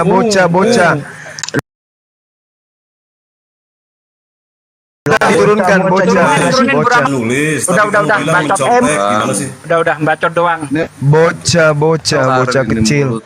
Fisiknya dewasa tapi otaknya otak bayi. Iya, bacot doang besar udah yang Otak bayi. Nabi Muhammad gak bisa baca, gak bisa nulis. Turunin tapi aja dituduh ini. mencontek, ini kan aneh. Kan gitu. koplak. Memang kalau nggak koplak nggak sah jadi Katanya gak bisa oten. baca, gak bisa nulis, tapi bilang mencontek. Tadi ada disebut tadi bahasa Ibrani Alkitab, akhi. Dari kata L katanya. Yalah. Allahu Akbar. Besar. Itulah oten. Tadi dibawa nantang-nantang. Mau debat sama kita, naik ke atas kesurupan, dada ilmu. Udah gak usah diomongin deh, ini orang enggak, saya mau jelasin aja. Iya, gimana Bang? Mau jelasin ini Bang, yang tadi Budi, ada berita Pak Budi, dari orang kafir. Pak Budi ngomong dikit. Ya. Belum ada Ya. permintaan ya yang mau mualaf itu belum ada ya saudara-saudara. Lanjut Pak Budi. Ustaz Budi. Lanjut. Oh. Nah, ini buat Muslim. Kalau ada berita Alah sama aja ini putus-putus. semua Putus-putus. walaupun 1 2 ya, sesuai dengan ayat Al-Quran di surat Al-Hujurat ayat ke-8. Itu dibaca di situ, jelas di situ Allah memerintahkan untuk meneliti berita-berita dari orang kafir. Satu itu, ya teman semuanya. Walaupun 1 tambah 1 sama dengan 2, kalau keluar kafir itu jangan percaya sama sekali. Haram hukumnya.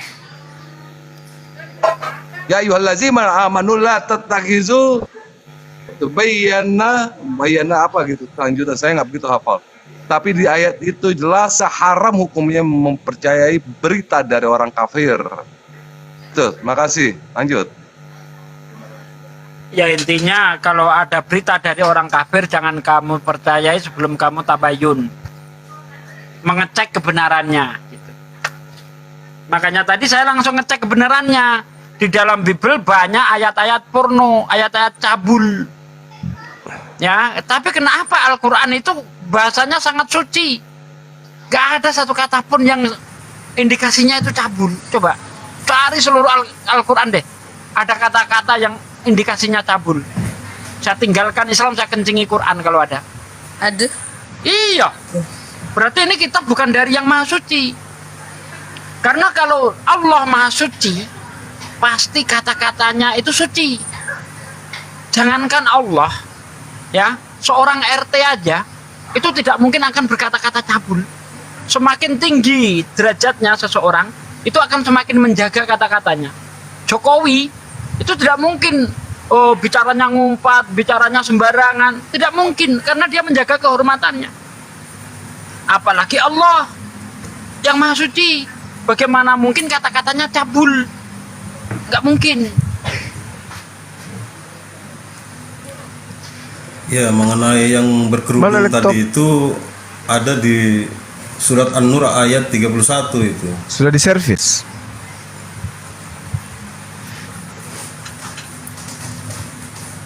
Itu perintah Iya. perintah ajaran agama ada di Al-Qur'an itu kalau berkerudung. Bukan apa namanya? Bukan adat istiadat. Tapi syariat itu.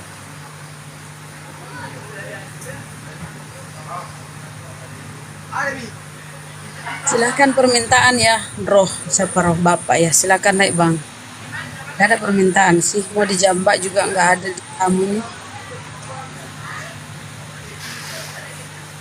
Silakan. Izin bertanya, saya mau ada satu pertanyaan lagi nih.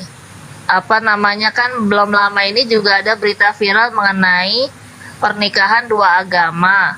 Tapi pernikahan 2 agamanya di gereja Protestan dia iya, ijab kabul, syahadat juga iya. Nah sebenarnya yang saya butuh pencerahan ini untuk di agama Islam itu pernikahan seperti itu gimana ya? Maksudnya kok apa tuh namanya? Saya jadi bingung. Apa sih tuh Dilarang. Kok bisa disahkan? Iya. Iya, kok bisa disahkan gitu dalam hukum negara ataupun hukum agama? Agama Itu Islam, gimana ya? hukum agama Islam tidak ada yang mengesahkan. Itu oknum yang sembarangan melanggar hukum agama. Kalau di Islam perbedaan dengan beda agama dihukumi zina, tidak sah. Nah begitu. Di dalam Al-Quran surah berapa ya itu saya lupa. Janganlah orang-orang yang beriman menikahi perempuan kafir, laki-lakinya juga tidak boleh menikahi perempuannya tidak boleh menikahi laki-laki kafir, dan laki-laki mukmin tidak boleh menikahi perempuan-perempuan kafir. Jelas kalau itu dilanggar haram, sifatnya zina, nggak boleh. Berarti si pihak perempuan ini yang sering saya lihat kan si pihak perempuannya nih yang Islam berhasil mengamualafkan si yang ini, tapi dia juga syahadat di agama Kristen ini, berarti dia juga berdosa ya, ibaratnya sampai kapanpun ya tidak diampuni sama dengan murtad ya. Pak Ya Ustadz? dia minta ampun lah, minta ampun. Minta ampun pada Allah ya kan atas perbuatannya itu. Oh jadi dia mualaf akhirnya suaminya itu. Iya, jadi pertamanya yang saya lihat ini di daerah Kalimantan ini yang saya ikutin beritanya, itu dia suaminya ini mualaf dulu, nikah secara Islam, hijab kabul di kantor urusan agama, terus setelah sah dapat buku apa, nggak tahu buku nikah atau dia nikah siri, saya juga kurang begitu mengikuti beritanya, terus keesokan harinya dia ngurus sipil dan nikah di gereja Protestan gitu loh. Berarti itu mualafnya nggak sah lah. Berarti dia itu syahadat hanya supaya bisa nikah saja. Itu bukan mualaf, itu nggak tergolong mualaf itu, karena dia setelah membaca syahadat akhirnya kembali ke gereja, murtad lagi kan? Nah, Ya iya, dua-duanya berarti murtad sama aja dihukuminya. murtad ya, Ustaz? Dua-duanya dihukumi murtad itu. Lalu kalau untuk keturunannya nanti akan gimana ya? Maksudnya Ya, keturunan terhitung. berzina. Iya ya, maksudnya walaupun sebenarnya kan bayi yang baru lahir kan tidak ada dosa, tapi iya. karena orang tuanya apa namanya menikah di dua agama, di Islam iya, di Protestan iya, itu anaknya nanti akan ini juga ya, tertular Kalau juga ya. anak itu tidak menanggung dosa ayahnya, tidak. Cuma gini loh, kan hadisnya jelas, kullu mauludin yulad alal fitrah. Semua yang dilahirkan bayi yang terlahir itu suci. Mau anak siapa dia, anak lonte sekalipun, suci tetap dia. Ya kan? Cuma yang kita permasalahkan pernikahannya ini apakah sah atau tidak. Jelas itu zina. Gitu loh. Nah, di Islam dikenal dengan namanya ada anak zina. Anak zina itu bukan berarti anak ini berdosa atas perbuatan orang tuanya, tidak. Cuma nanti kalau misalnya dia anak perempuan gitu, anak hasil zina atau nikah di luar hamil di luar nikah, maka orang tua laki-lakinya itu bapaknya nggak bisa jadi wali ketika dia menikah, begitu.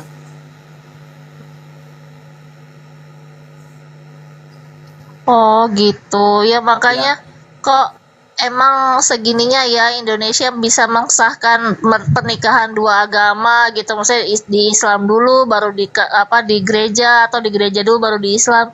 Makanya saya melihat perkembangan sekarang tuh kayak gampang banget, pada zaman dulu tuh nggak semudah itu mendapatkan buku nikah di sipil baik secara Islam ataupun Kristen tuh disahkan kayak gitu. Bahkan orang banyak yang menikah di luar negeri karena di Indonesia susah untuk nikah dua agama. Makanya saya makin bingung, makin kok Ya gini Mbak, jangan melihat kelakuan orang. Ya, untuk menilai sebuah agama yang benar atau salah itu jangan dilihat dari perilaku orangnya. Kalau kita melihat perilaku orangnya bingung sendiri, lihat aja bagaimana ajaran Islam yang sebenarnya itu seperti apa. Jadi jangan dilihat dari orangnya deh, bingung nanti, karena banyak berbagai macam kelakuan orang itu ya. Nah, dan itu tidak bisa dikatakan mencerminkan sebuah aturan dari agama, tidak bisa gitu. Nanti lihat orang mabuk, orang itu kok mabuk, Islam melarang mabuk, bingung lagi. Ya jangan dilihat orangnya, jangan. Lihat ajarannya aja. Silakan gitu ya, ya, teman-teman makasih Kristen. Iya. Jangan dilihat kelakuan orang. Lihat aturan agama seperti apa. Nah, kalau ada yang nggak paham dengan aturan agama itu, silahkan tanya.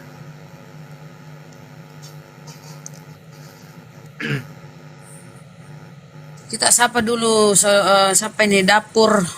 Assalamualaikum. Dapur. Silakan apa yang disampaikan Bang?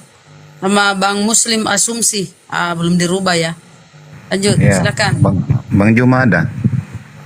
Ini di samping Ada. Anda Muslim Kristen ini? Muslim. Ya, Bang Juma. Ada yang nyari itu. Anu mau tanya-tanya mungkin. Iya.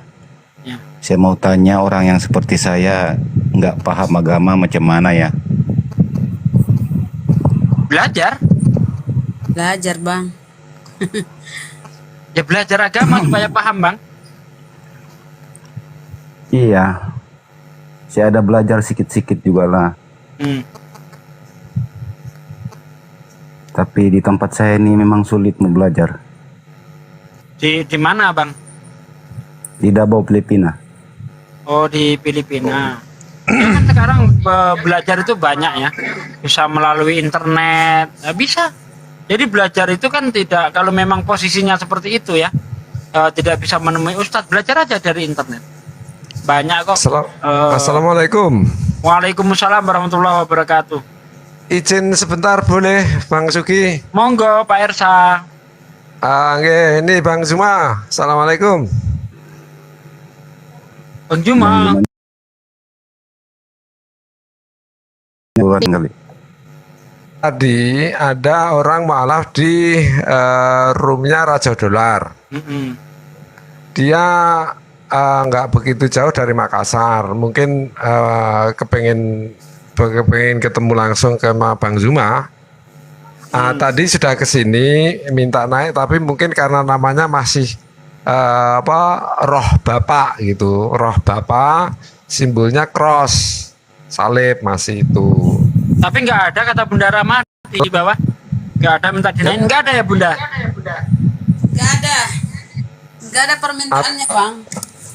Oh ya, tahu mungkin nunggu. Ya udah. Oke, saya suruh ke sini aja ya nanti ya. Iya ya. Tak kebalik ke sana biar nanti ke sini. Roh Bapak masih simbolnya masih salib. Oke, baik. Apa kabarnya? Oke, izin ya. Ponakan, apa kabarnya?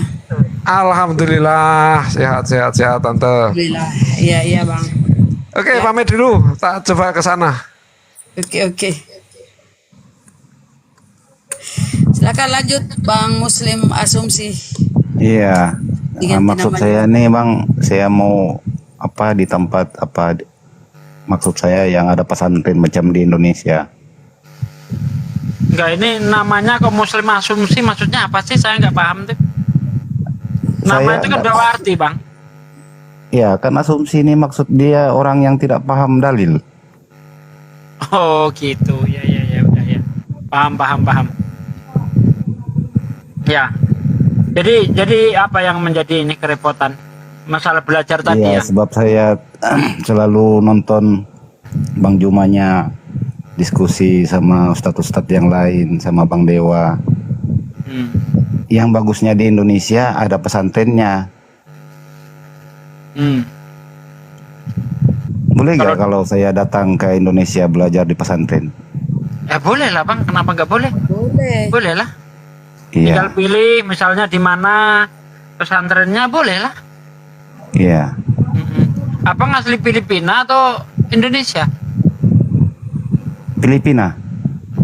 Filipina pandai ya bahasa Indonesia ya? Ya, cuman saya lama sudah kan polo-polo debat-debat Indonesia ini. Ini jadi Anda ini warga Filipina gitu?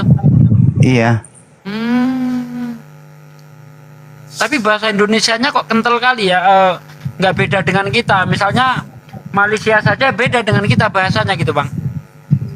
Iya, sebab logatnya beda. Ini logatnya nggak beda dengan kita gitu loh. mungkin udah lama kali, mau 12 tahun nonton video-video Indonesia belajar. Iya. Bisa Bang, bisa datang ke Indonesia. Iya. Banyak pesantren di sini banyak. Iya, mudah-mudahan Bang. Ya, amin. Oke Bang, itu aja Bang. Yo Bang, makasih Bang. Sambil nunggu Bang Juma boleh ya? Boleh. Bang Juma. Iya, halo. Nah, itu dia. Waalaikumsalam. Gimana? Mana Hi? Ini ada yang tanya nih. Apa tuh? Apa Katanya, silakan tanya sendiri Bang, biar lebih paham. Iya Bang Juma. Assalamualaikum. Waalaikum. Saya nanya Bang, di sini tempat saya nih sulit mau belajar agama. Sebab di golongan saya, jiran-jiran saya semuanya Kristen. Di boleh mana saya posisinya? Bang? Di Davao, Filipina. Oh, Filipina. Iya. Nah, tujuan saya mau tahu Bang nih, bolehkah saya datang pergi datang ke Indonesia, lepas itu saya belajar di pesantren Indonesia, boleh kan tuh Bang? Boleh. Maksud saya dengan dukungan Abang.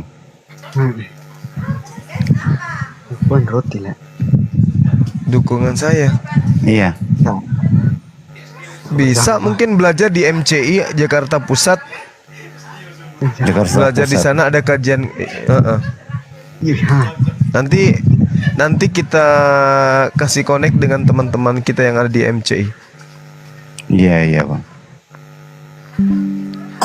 Usia berapa sekarang Bang? 30-an Bang. 30-an. Iya. Masih muda berarti masih bisa lah belajar yang masih Iya, hafalan masih saya bisa tuh. memang saya pengen mau belajar Bang. Soalnya di tempat saya ini sulit betul mau belajar. Iya. Tapi kalau boleh tahu, ini maksud daripada namanya antum ini apa, saudara saya ini apa? Maksudnya enggak punya dalil Bang. Maksud saya kenapa Muslim asumsi, maksudnya apa nih? Iyalah, sebab saya nggak punya dalil, nggak tahu dalil apa yang mau sepatutnya dicakapkan. Jadi nggak bisa ngaji gitu? Nggak bisa Bang, nggak bisa. Jadi nggak sholat juga? Sama imamnya. Tapi memang orang asli mana? Indonesia? Filipina Bang. Asli Filipina? Iya. Tapi kok dialeknya kayak orang sini, orang Iya, udah Indonesia? lama saya nonton Indonesia, sebab saya minat sama orang Indonesia. Udah lama Bang, jadi belajarlah sikit-sikit. Oh gitu. Iya. Ada kawan abang Filipina? Filipina saya nggak ada teman. Oh. Abang di Filipina di mana? Di Davao Bang, di Davao. Davao. Nama aslinya pasti ada dong ya? Iya. Davao, nama aslinya tempat ini Davao. Enggak, nama saudara saya ini siapa? Oh, Rustam. Rostam. Iya. Nampak kali kayak Indonesia juga nama orang Filipina itu Pak, ya. Iya.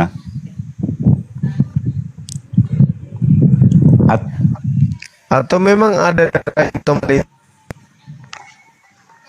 Saya asli Filipina Bang. Kalau abang nggak percaya, coba cari orang yang pandai cakap Tagalog ataupun bahasa-bahasa Filipina.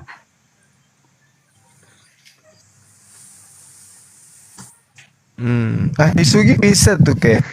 Ini kayaknya Bang Rustam jatuh cinta sama perempuan Indonesia ya, makanya lancar banget bahasa Indonesianya, Masya Allah. Iya. Bahasanya lancar. Tapi membaca Quran nggak boleh. Ini Bang Rustam udah mualaf atau baru mau belajar Islam Bang? Maaf Bang Zuma, saya izin bertanya. Saya penasaran aja gitu, kok lancar banget kayak orang Makassar. Soalnya saya punya saudara di Makassar, logatnya sama seperti Bang Rustam. Enggak, saya memang dari lahir Muslim. Komunikasi hari-hari di rumah, keseharian di rumah Bang. Penasaran saya Bang, bisa bahasa Filipina sedikit nggak? Bisa. Abang mau dengar ya? Bahasa apa? Tagalog? Iya, boleh. Kumusta ka, kuya? Bisa. Kumusta ka, kuya? Apa itu artinya? Maksud dia apa kabar Bang? Oh. Jadi bahasa sehari-harinya di rumah bahasa apa Bang? Bahasa sehari-harinya di rumah. Bahasa sehari-harinya di rumah bahasa Suluk. Terus tahu bahasa Indonesia dari mana? Apa orang tuanya ada Indonesia atau keluarganya? Nggak ada. Dari YouTube. Masya Allah, bagus lah. Dan ini siapa yang dari Malaysia ya? Siu tahu su gende. Ah, Siu ini. tahu su gende. Aku tahu aku. Tahu su garin kau. Ada bau. Apa? Mau itu apa? Filipin kau. Filipin aku. Siu kau. Lenin kau ni Filipin di sana kau. Main kau magino. Ano? Yan, dad tu ngan ko ayaw ngan ko. Uningan mo. Daun. Di ko akan kakitaan. Bendera Malaysia. Bendera Malaysia? Oh. Sabah. Atan. Oo. Mana, magsukol to ang tausog to din di.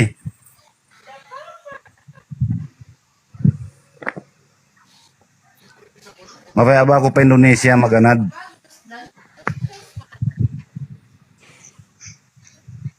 Hello?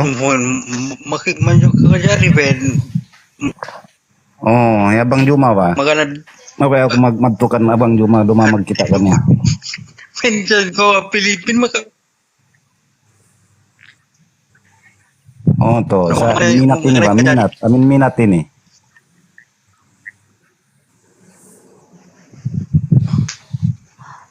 Bang Rustam, mohon maaf saya mau bertanya. Bang Rustam, orang tuanya, bapak, ibu, kakek, neneknya agamanya apa? Kok Bang Rustam bisa bilang dari lahir Islam ya? Saya namanya? Memang satu kawan gitu. Ya satu kawan itu tahu itu tuh. Kalau Suluk memang tiada yang Kristen. Iya, tidak ada. Suluk Bajau tidak ada Kristen. Tapi bahasa kesehariannya di sana bahasa apa, Bang Atan? Tausung sama Tagalog kalau di Davao. Kalau dalam rumah tausung lah. Kalau di luar rumah Tagalog.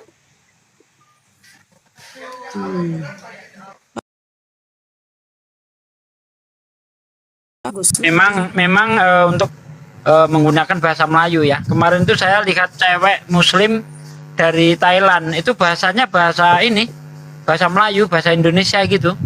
Cuma logatnya nggak seperti kita gitu loh.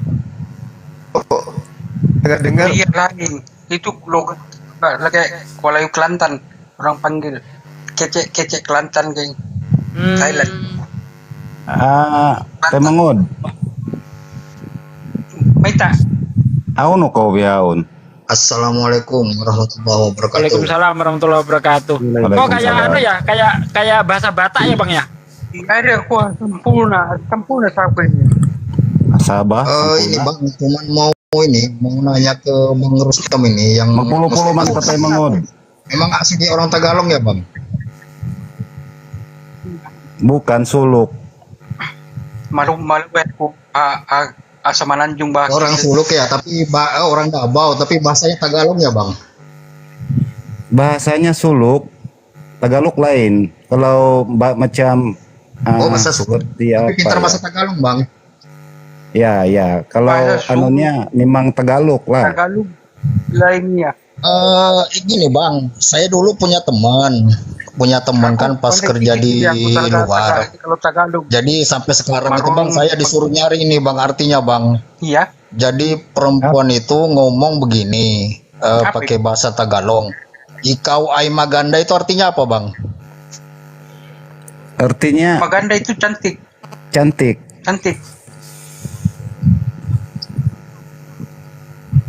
Oh cantik Bang ya. Kalau ikau ai maganda? Iya. Kamu cantik banget. Cantik.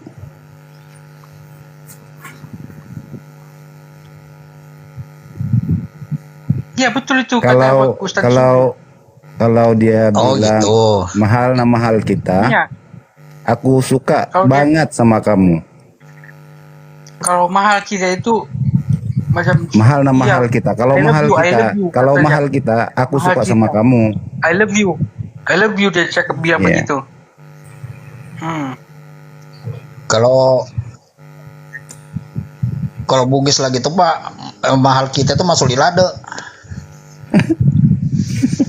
Kalau di sini mahal banget gitu kan, mau ditawar berapa coba? Ayo. Iya.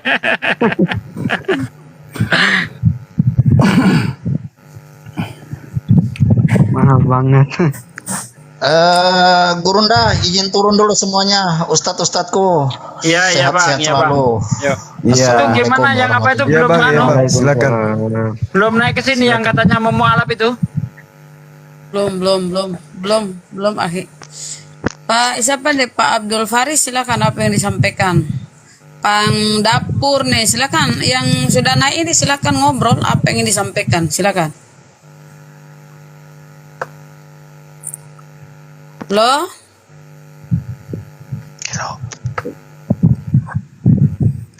Pak Abdul udah tidur ya? Pak Dapur. Kalau nggak ada suaranya turunin aja Bun. Oke, kita turunin aja. Ya, Mungkin termasuk Bang Juma kalau udah nggak ada suaranya turunin. Nggak usah ditahan-tahan. Ya cuma mau Jangan, bilang. Jangan. Bang Zuma jangan Orang diturunin, Sulu Bang. dan Mindanao itu dengar-dengar mereka memang tadinya Melayu asli loh. Nanti setelah dijajah sama Amerika sehingga mereka punya pengaruh lebih kepada ini, meninggalkan Melayunya mereka gitu. Oh. Assalamualaikum warahmatullahi wabarakatuh. Lanjut. Waalaikumsalam warahmatullahi wabarakatuh, Bang. Tapi nenek moyang mereka memang Melayu. Begini Bang, yang aku dengar sejarah di sini, yang Bugis itu yang Bugis kan Bang, ada Bugis kan di Indonesia? Iya, ya ini Bang Ada, Juma ada. Bugis. Iya. Minta maaf ya Bang ya. Bugis itu memang dia pertamanya dari suku kaum Suluk. Dari Filipina. Iya. Bisa jadi. Pantesan, anu Bang Juma mirip Sanana Gus mau. Itu Timur ya. Timur itu. Oh, salah. Timur Timur. Iya Bang, kalau Pak De, sejarahnya di Filipina lah. Kalau sejarah suluk-suluk di Filipina. Pantasan di sini namanya Sulawesi. Nah, itu betul. Iya. Betul. nggak nyambung. Sulu. Nggak nyambung ya. Nggak nyambung. Itu kalau menurut saya ini malah dari bahasa Jawa itu Solo itu. Nyampe ke sana ketemu batu. Itu kan Sulawesi, iya, Solo itu kan Sulawesi. selo dari kata selo artinya batu besi. Sama selama saya nonton debat, memang nggak ada yang dari Filipina masuk debat, yang maksud saya yang orang Kristen dari Filipina. Oh, enggak ada, yang Malaysia banyak. Malaysia banyak ya. Yang Kristen dari Filipina masuk debat nih. Ini Koko ini siapa? Kokoh Misar. Iya, satu G, ini saya Koko biasa, Muslim. Oh iya Bang. Iya. Lanjut. Yo, ini yang baru datang nih siapa? Jiwa apa ini? Jiwa kacau. Kacau Oh, jiwa. jiwamu lagi kacau ya Bang? Halo Bang Jiwa. Nanti saya tukar nama saya Bang. Oh loh, malah turun. Sepertinya macam nggak bagus kalau Iya. Muslim asumsi. Jadi kesannya kok seolah-olah menuduh Muslim itu tukang asumsi kan gitu jadi. Iya. Iya betul. Tapi mau 7 hari lagi saya tunggu baru boleh tukar. Padahal Ganti maksudnya akun dulu Bang. maksudnya itu karena masih awam tidak bisa berdalil apapun sehingga saya ini tukang asumsi gitu loh maksudnya. Iya, memang gitu. Sebab banyak Kristen bawa saya cerita di kampung saya. Nah, katanya Muslim itu katanya memang ada surganya. Oh katanya Islam itu nggak ada surganya, katanya Bas Sugi. Terus saya jawab dengan asumsi lah, Bang. Dengan asumsi. Dia naik lagi. Ya, itu dibaca surah. Assalamualaikum. Waalaikumsalam warahmatullahi wabarakatuh. Dibaca di surah Salam Al-Mu'minun. perkenalan. Oh iya Bang. Iya, salam perkenalan. Ada Bang Joma ini memang dari dulu idolku. Masya Allah, ada. Saya mau berkenalan. Ya silakan. Silakan. Bang Joma, Bang Joma, kau tunggu yang apa? Orang Tagalog tuh dari Filipina, orang Kristen, mana ada yang jarang tuh yang pandai cakap bahasa macam kamu. Minta maaf Bang, ini Pak Jiwa orang mana macam ini? dari Filipina juga ya Bang? Iya dari. Ini kenapa yang naik dari Filipina semua ini? Suku apa kita Bang? Suku apa? Tausuk. Tausuk bisa baku Bang. Assalamualaikum. Assalamualaikum Gurunda. Ini orang apa? Dari Filipina juga. Bang Dalbo juga dari Filipina. Waalaikumsalam. Oh jadi ini keturunan nih, Ferdinand Marcos. Biasa ya. Kalau nggak salah Bang Dalbo ini keturunan Ferdinand Marcos. Siapa? Aku? Aku kok Bang Biaon. Biaon lang tayo ya ko Datuk Sabah. Sayang lang tayo nung manhula ko. Sampai aku tuh yari aku Dabau. Ada bau. Mau nanya itu kan pakai bahasa Filipina ya. Maaf nih, ini bahasa artinya apa ya kalau ini sering banget diucapkan? Aku nanya sama dia. Aku nanya di mana dia sekarang. Oh. Ya. Iya. Sekarang aku di Sabah, merantau. Lepas itu dia nanya aku balik. Di mana juga aku cakap. Kalau maaf nih, itu putangina itu artinya apa sih? Apa tuh? Putangina. Memaki itu, memaki. Itu. Jangan dulu Bahasa gini. Tagalog tuh, Bos. Yang aku tanya gini loh, jiwa kacau orang Filipina. Iya. Nah, apa di sana tuh di kampungnya itu memang begini semua bisa bahasa Indonesia secara umum? Dia mirip bahasa Indonesia Bunda, cuma bedanya kayak ribet. Kalau yang merantau bisa memang bisa lah bahasa Melayu, bahasa Indonesia sama juga kan bahasanya. Sama emang sama, bahasanya emang sama. Cuman beda di doang. Sebentar Koko. Kalau Pak Muslim merantau juga ya sehingga bisa bahasa Indonesia? Enggak pernah aku merantau. Itu kan tidak, Bang Jiwa. Siapa? Cuma aku belajar di YouTube, Bunda. YouTube patutlah.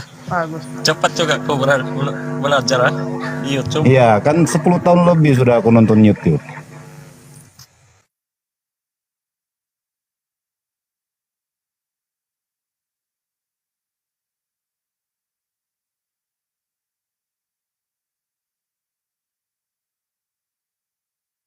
Kenapa Bang Joma nama? Kenapa Muslimnya asumsi gitu Bang? Jelaskan. Iya, minta maaf ya. Nanti turun di sini ganti tuh. Jadi nama seminggu baru bisa katanya. Tadi dia menerangkan karena dia ini orang awam, nggak paham dalil, bisanya cuma asumsi. Jadi dia memberi nama dirinya itu Muslim asumsi gitu loh. Bikin nak. Ya misalnya tidak paham apa tuh maksudnya. Asumsi apa maksudnya? Dia ini masih awam soal Muslim. Kalau ditanya dia itu nggak bisa jawab pakai dalil. Apa itu nak? Makanya dia yang jawabnya pakai asumsi gitu loh. Sehingga menamakan dirinya itu Muslim asumsi gitu. Bukan maksudnya itu mengatakan Muslim itu hanya berdasar asumsi, bukan. Itu lebih kepada Pak, dirinya betul, sendiri Pak. begitu. Iya Pak. Iya.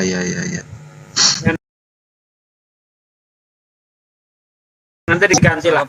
Jadi nggak enak. Yang sering-sering bikin nama kayak gitu tuh kan oten gitu kan. Iya betul. Betul.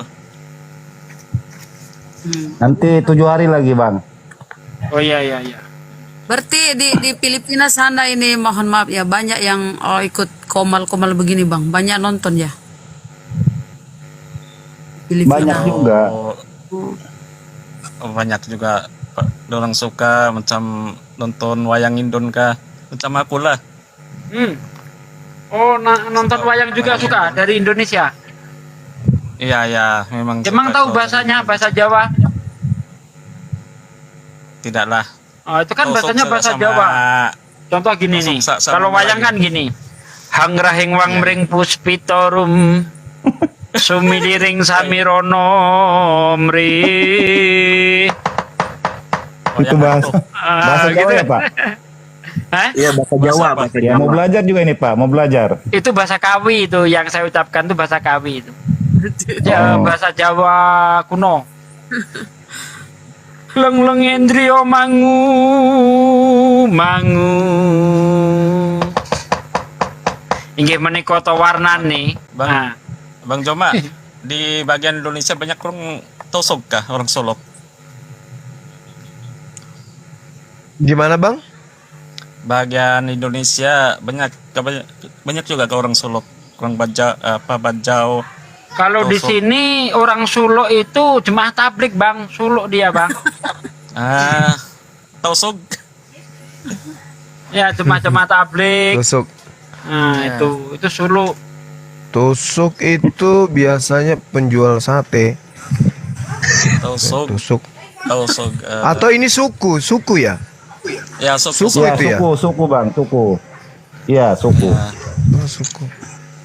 Assalamualaikum warahmatullahi wabarakatuh. Waalaikumsalam warahmatullahi wabarakatuh. Ya, Parti. Ini dari apa ini? Dari Burma. Dari Burma. Baperli dari Burma. Dari Minang. Filipina. Dari Minang. Oh, Minang. Ya. Oh iya lanjut. Orang Sulu. Orang Sulu itu banyak di Minang. Oh, Orang Sulu itu banyak di Minang. Solo orang Jawa maksudnya. Solo Jawa Tengah. Suluk. Solo apa tuh? Oh, Tuluk. Bukan Solo, ya, Suluk. Suluk. Oh, Solo Solo. orang Suluk. Filipina. Iya, Suluk itu banyak di Minangkabau. Orang Tosok- Filipina Tosok itu banyak menyeberang ke Sumatera Barat sama ke Sulawesi. Gitu kan. Karena asal usulnya orang Filipina semuanya orang Muslim. Mereka dikafirkan satu negara oleh Inggris. Dijajah Inggris. Jadi banyak orang Minang yang orang Sulu itu di Minang. Berbaur dengan Betul orang itu, Minang betul. Betul tuh, Bang. sama orang Sulawesi, Manado. Manado itu asalnya dari Mindanao. Tadinya Muslim, mereka itu Melayu. Tadinya semua Muslim Melayu. Iya, betul. Akhirnya dikafirkan satu negara. Sekarang sudah mulai banyak yang tobat, Misionaris sudah banyak berhasil masuk Islam. Sekali syahadat satu kampung sekarang saya lihat di YouTube itu di Filipina. Iya, Semua Kalau- orang Filipina. Bang Juma. Asal-usulnya sama Muslim. Alhamdulillah. Kalau di kampung saya, Bang, yang kampung asli saya, bukan di Davao, semuanya apa diorang panggil nenek moyang punya nenek moyang punya ilmu diorang guna. Bukan dalam Al-Qur'an lah, maksud saya yang macam boleh dikatakan asumsi lah. Tapi diorang apa? Maksud saya ini apa ya? Bingung. Kebanyakan kalau Ya itu, orang Bang. Filipin Muslim kebanyakan Filipin sama Thailand Pengajaran sama wali. Indonesia mirip. Banyak mitos. Maksud saya begini, Bang Juma, maksud saya begini, macam contoh. Macam contoh kita sebelum lahir, Apa pula banyak orang mitos? percaya kita sebelum lahir, orang percaya Tuhan telah berjanji sama kita. Ya. Ya betul, dalam Al-Quran ada itu. Lepas itu, bila janji Tuhan, bila kita meninggal, bila kita diambang kematian, Tuhan yang akan jemput kita. Itu kepercayaan orang kampung kami.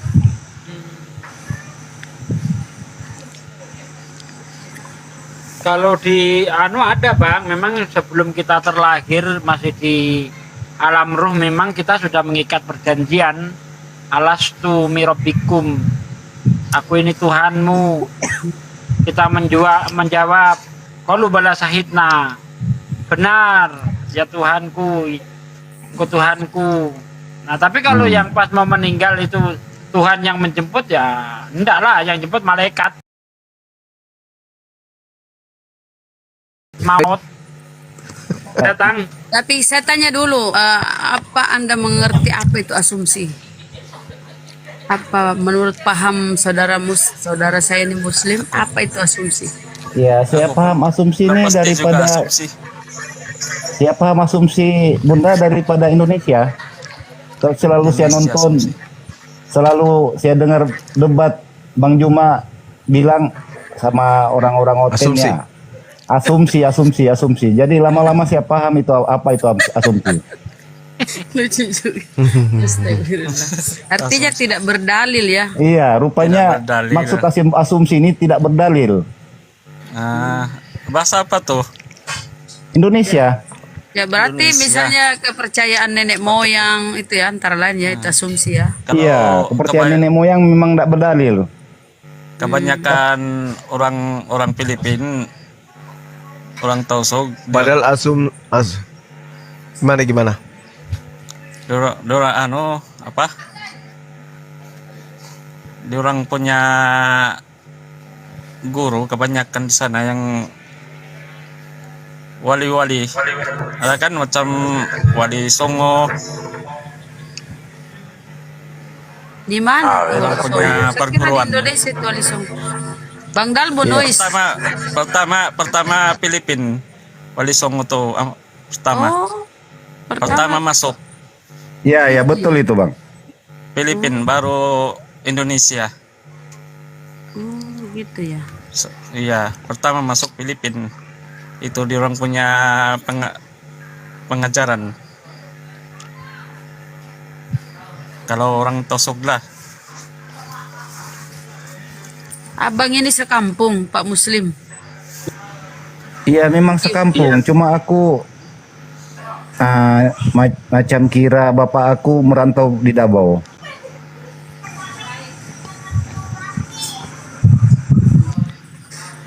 Oke. Tidak jelas ya. Nanti kalau mau belajar di pesantren ya gimana Gurundas selanjutnya. Di situ nggak ada pesantrennya Bang. Sekolah-sekolah agama gitu nggak ada. Kalau di tempat saya memang nggak ada. Kenapa nggak ke Malaysia? Lebih dekat Malaysia kan daripada Indonesia? Kalau pesantren mengajar Quran, mengaji memang adalah mengaji, sembahyang semua, cuma dia punya tafsiran dalilnya. Macam baca saja kan kebanyakan baca tidak tahu dalilnya, tapi orang tahu maknanya pula semua. Itu saja. Kalau dalilnya macam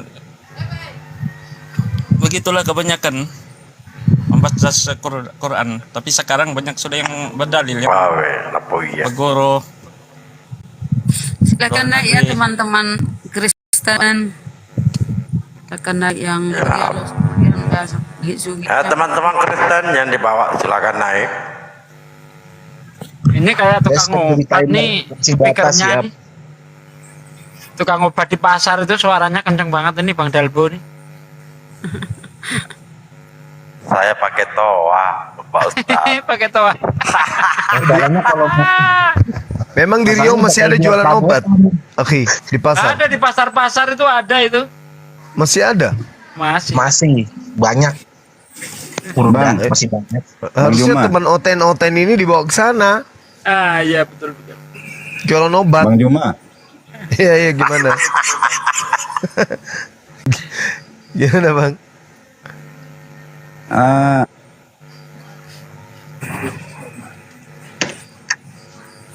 Aku mau tanya sama Bang Juma. Boleh ya Bang? Boleh. Seperti maksud saya, adakah pertanyaan saya ini punya dalil ataupun enggak? Maksud saya begini. Seperti orang nenek moyang saya. Pertanyaan saya ini tak berdalil enggak gitu maksudnya itu. Ya, nenek moyang saya kan begini. Nenek moyang saya selalunya mereka kalau maksud saya kalau mereka diambang kematian, Lepas itu mereka boleh Yang tangguhkan kematian mereka tuh sebelum, ya maksud saya begitu. Maksudnya gimana? Ditangguhkan? Iya. Apanya yang Kematiannya- ditangguhkan, Bang? Dia orang boleh tangguhkan kematian. Oh, kematian. Iya. Nah, bisa. Lihat dulu Gurunda Bang. Kalau Ya, kalau nggak bisa. kalau pengetahuan saya perkara tuh kalau tangguhkan macam kurang pastilah. Cuma kalau orang tahu macam dekat sudah kematian dorangan, jadi orang tahu lah bila ini tanggalnya, harinya.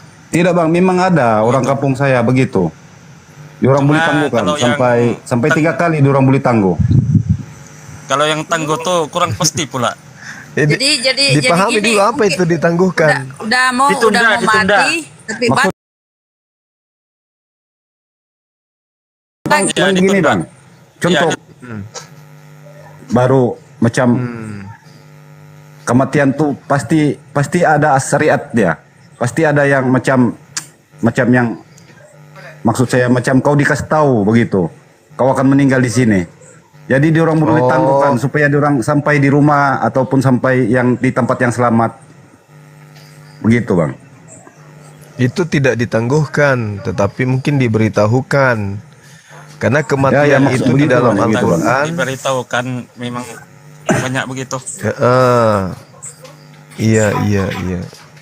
Ada dalil ya bang Dalam begitu ya? Al-Quran itu, kalau yang itu ya mungkin orang yang diberikan karamah kali ya, yang tahu tentang kematiannya dia kapan gitu ya kan. Karena kalau kebanyakan waktu begitu. kematian itu tidak bisa ditunda. Al-Araf ayat 34, tidak bisa dimajukan, tidak bisa dimundurkan kematian itu. Dalil, Bang. Kalau memang sudah tiba waktunya ya mati. Al-Araf 34. Tapi kalau ada orang yang tahu kapan dia meninggal ya, apa itu bilangnya ya, semacam wali songo kali ya, orang yang diberi karamah ya. Iya akhi. Ya begitulah bang, orang kampung kami bang, selalunya begitu. Sebelum diorang meninggal, Itulah Bang Joma, kamu punya 3 bulan pengajaran kemudian, kan, Wali Songo. 3 bulan. Karena orang tua saya sendiri, saya alami. Orang tua saya, bapak saya sendiri, waktu itu kami jenguk orang sakit. Waktu itu saya masih SMA kelas 2. Kami jenguk orang sakit. Terus orang sakit ini minta tolong kepada bapak, mau pinjam kendaraan agar beliau diantar ke rumah sakit. Tapi anaknya bilang, lah kita kan udah baru-baru pulang dari rumah sakit pak, kita cari obat orang-orang ini, orang sini bilang orang pintar, cari tabib atau dukun kayak gitu-gitu. Ya karena bapak saya tidak mau kecewakan, bapak bilang ya silakan aja, kalau mau menggunakan kendaraan ya silakan aja, nanti diusahakan akan ada orang pintar di kata orang tua saya. Nah, saya pulang, singkat cerita, pulang dari jenguk itu, bapak sambil cerita di jalan. Bapak saya bilang gini, melangkahi takdir Allah kata dia. Tapi kalau saya lihat orang tua ini yang tadi yang sakit ini, kelihatannya dia nggak sampai besok pagi deh, kata bapak saya gitu. Jadi saya tatap, kok bisa bilang gitu? Ya ada tanda-tanda, dia bilang ada tanda-tanda dari orang ini. Tapi gue bilang, tapi tadi istrinya sama anak-anaknya bilang masih ada obat yang ditunggu orang ini, insya Allah panjang umur gitu. Ya mana tahu kata bapak. Tapi saya melihatnya sih nggak lama lagi dia. Kalau saya lihat tanda-tandanya, ciri-cirinya. Jadi yang kayak gitu mungkin ada orang yang tahu ciri-ciri mereka mau meninggal atau orang yang meninggal. Iya, analisa. Sebab orang tua itu ndak sampai di kami ndak beberapa jam sampai rumah, datang orang ke rumah, Pak, bapak saya meninggal. Gitu. Dan itu sering saya alami, bukan cuma 1-2 kali. Sering saya dengan orang tua saya itu dia ngomong kayak gitu, kalau ada orang yang jalan depan rumah, Itu biasanya dia panggil anaknya, jaga bapakmu. Nggak lama benar-benar meninggal gitu loh. Artinya memang ada orang yang diberikan kelebihan untuk mengetahui itu. Tapi bukan dari proses belajar ke orang lain, enggak. Tapi mungkin karena proses pendekatan mereka kepada Allah. Sampai mata batinnya itu tajam.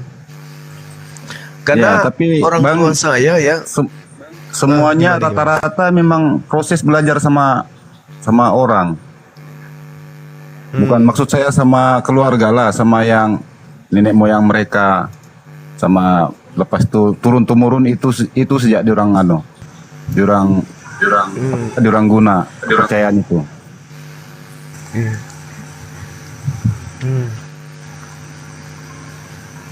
Karena saya punya orang tua ya, sering kami alami ada kejadian yang terjadi besok atau lusa.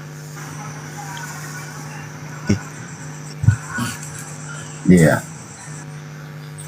Terus di wilayah saya kemarin itu sampai ada beberapa apa nggak tahu masalah, tiba-tiba pulang dia dari tambak karena beliau banyak istirahat ya, beliau jadi apa istilahnya itu ternak tambak orang bikin. Nah, begitu turun dari kendaraan dia lantas katakan sama saya utamanya, saya lagi bekerja waktu itu, anakku panggil mama untuk mengungsi ke rumah nenek. Ada apa? Pokoknya dia banyak tanya. Jadi kami buru-buru. Gak lama setelah azan, rusuh langsung rumah yang kami tinggal itu hancur. Nah itulah salah satu kelebihan. Iya. Orang dulu mah hebat-hebat Gurunda. Orang dulu Lihat memang orang-orang Yesus Tuhan kepada Allah. Jadi bisa tahu kejadian-kejadian yang akan terjadi. Sama aku juga pernah dulu punya kiai, ya, juga begitu. Kadang meleset, tapi lebih banyak tepatnya. Kalau dia yakin betul ini akan terjadi, dia cerita. Itulah hebatnya orang-orang yang batinnya, ya betul-betul mata batinnya tajam. Dan memang orang tua saya itu orangnya suhud. Dia meninggalkan. Kalau saya gini Akhi, mata batin saya itu peka itu ketika ada orang datang mau utang. Nah itu saya tahu tuh, ini orang ini mau utang nih ya, saya tahu.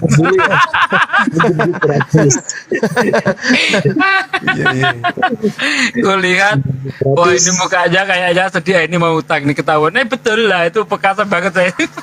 Dari mukanya kelihatan ya. Dari mukanya kelihatan. Itu ilmunya udah tinggi Ustaz Sugi itu.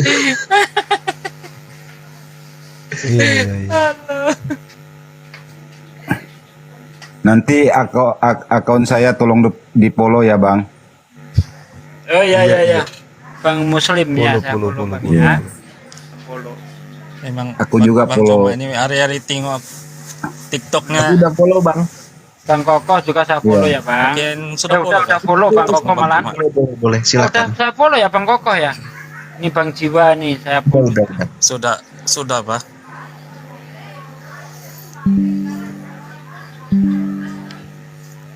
Memang Bang Joma hebat Bah, selalu tengok dia punya TikTok. Bang Zuma mau nanya boleh? Tadi kan nanya, boleh juga. Lanjut. Oh ya. Apa hukumnya menuhankan anak orang Gurunda? Lo kemana aja? Anak orang kok dituhan. Ini yang bertanya siapa sih? Saya Gurunda. Saya siapa ini? Koko Gurunda. Koko ya? Koko. Iya. Apa hukumnya menuhankan anak orang? Koko. Allahu Akbar. Hukumnya itu apa ya?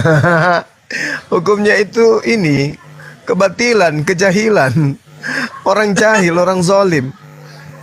Udah zaman sekarang udah seru. Iya.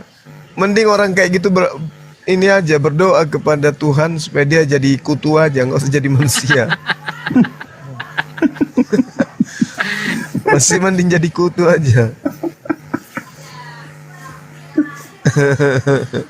Tapi Gurunda di Imamat 26 nomor 1 itu benar kan Gurunda, Imamat 2 nomor 1 itu?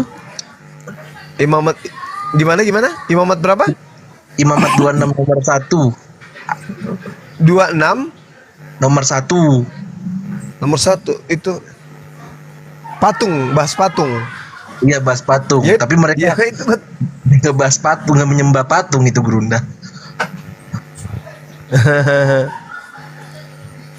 Ya itulah hebatnya. Silakan Kristennya. Menyembah patung. Kristen. Nyembah manusia, nyembah patung. Berarti itu hanya ini ya, tanda-tanda ya. Semua orang kasih kelebihan bahwa dia tahu tanda-tanda. Karena di sini di surah Al-Alaq ini, dan setiap umat mempunyai ajal atau batas waktu. Apabila ajalnya tiba, mereka tidak dapat meminta penundaan atau percepatan sesaat. Silakan ya teman-teman Kristen. Oh ya Gurunda, ini ada satu pertanyaan yang bikin saya bingung. Kenapa orang Kristen setelah kiamat itu kawin Gurunda? Itu yang waktu pas Gurunda jelasin di Wahyu 19 nomor 7. Perkawinan anak domba. Iya, kalau kita lihat dari data, mereka jadi mempelai wanita. Laki-laki juga gitu. Mau dia wanita, mau dia pria. Iya. Aduh.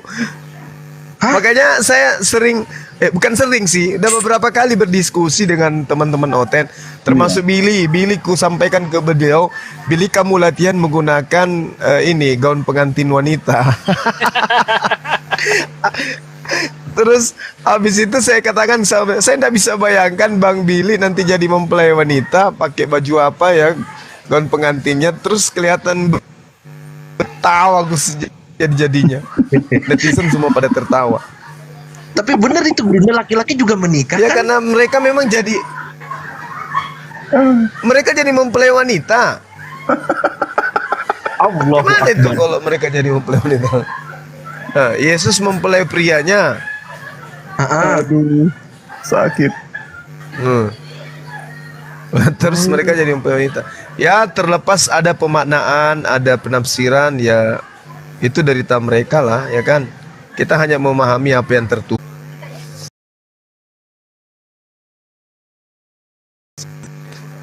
Ya silakan naiklah. Wih, yang punya nyali bola nih yang ngeri kali.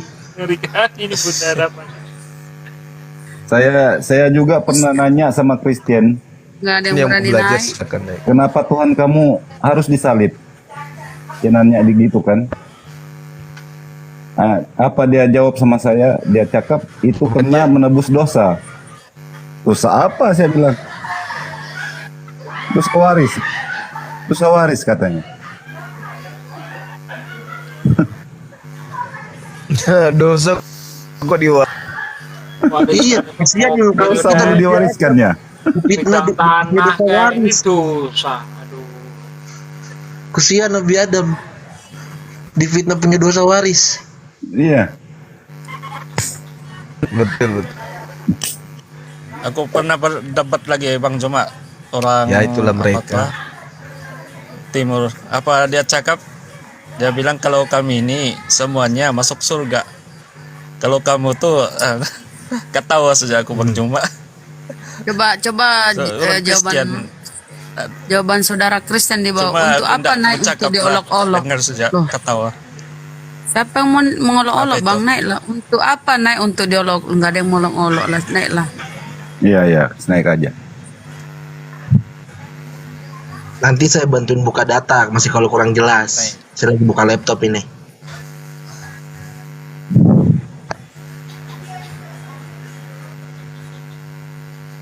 Ayo.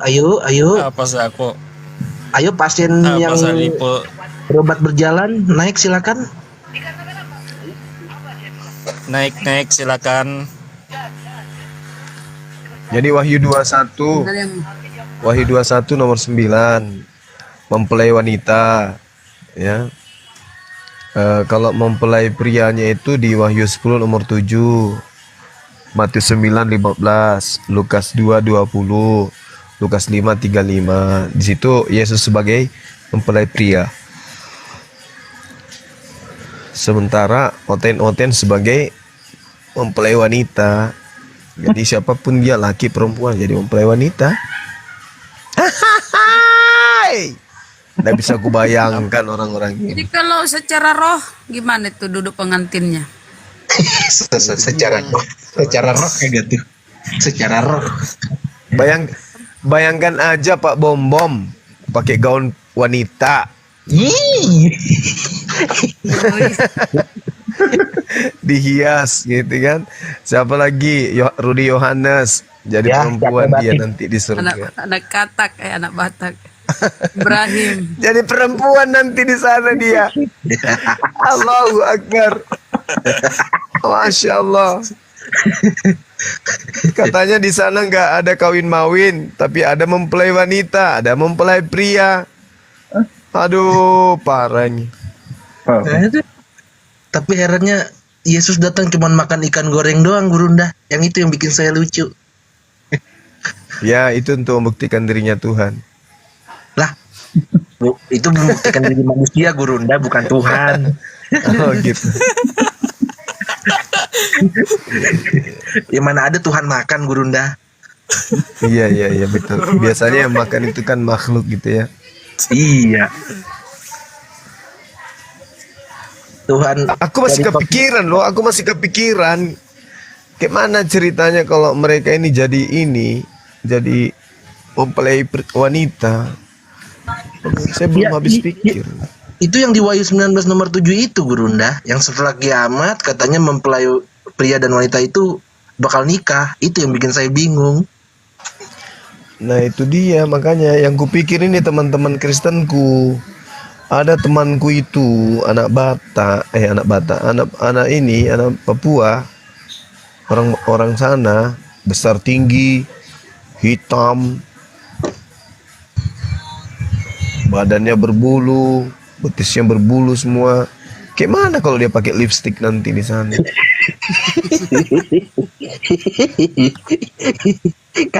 kakinya penuh bulu. Iya, itulah yang kupikir ini. Sekarang lagi mikir ini. Celananya pakai rok panjang. badannya keker. Terus di sana katanya mereka menari-nari. Kubayangkanlah, gimana ini mereka menari dalam kehidupan kekal. Aduh. Ya Allah ya Karim. Ya ajarannya kan begitu, Bunda. Pak Muhammad ya. Muhammad Putri. Oh, Muhammad Putri. Bagaimana itu ada Muhammad, ada Putri? Silakan. Muhammad Putri. Calon mempelai wanita kayaknya.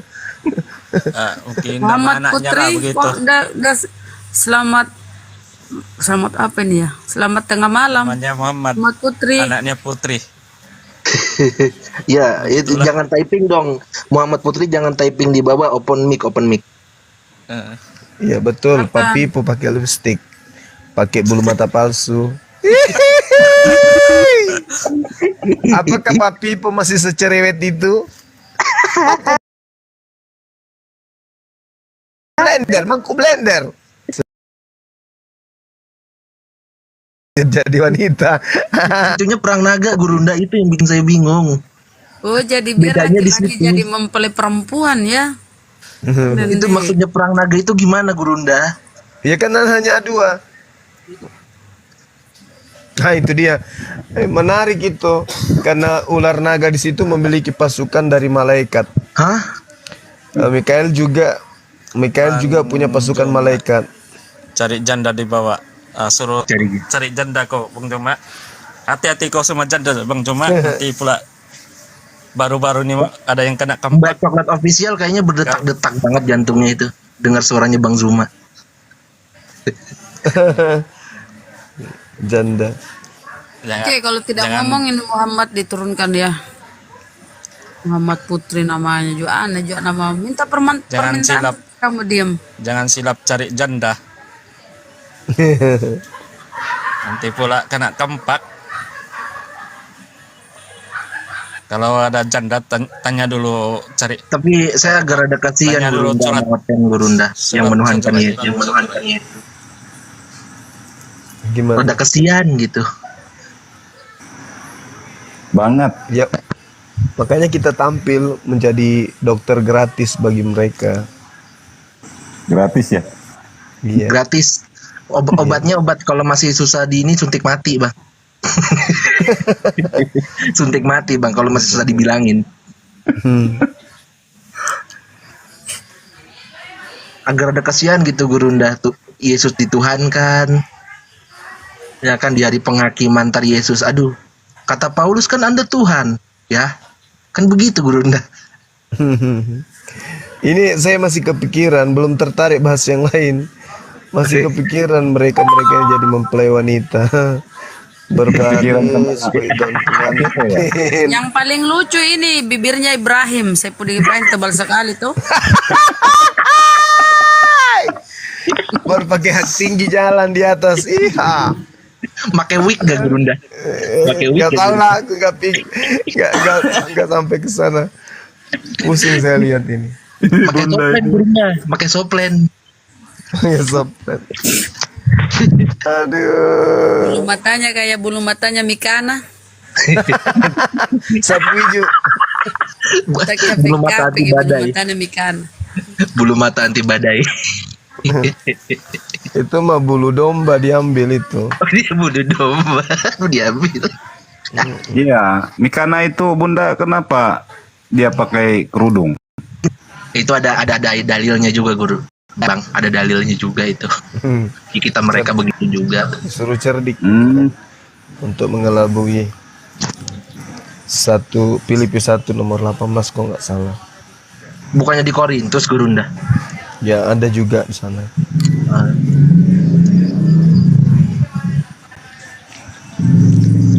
Oh, kalau Bang Luga gimana itu? Kalau di zona nanti.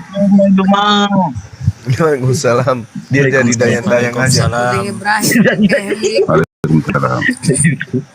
Pakai poni, pakai lipstick, sepatu Saya pengen nanya pantofel. Bang Juma. Iya Silakan, gimana? silakan Bang Minang. Yang disalib itu bukannya Salomon ya? Salomon. Iya, sama orang Romawi itu. Salermon kapan? Oh, Bukan dia Yesus kan Bang Juma ya? dia nanya di Al-Qur'an saya 157 Gurunda. Enggak Bang, saya ngelihat ini di Ustadz kayak nama juga.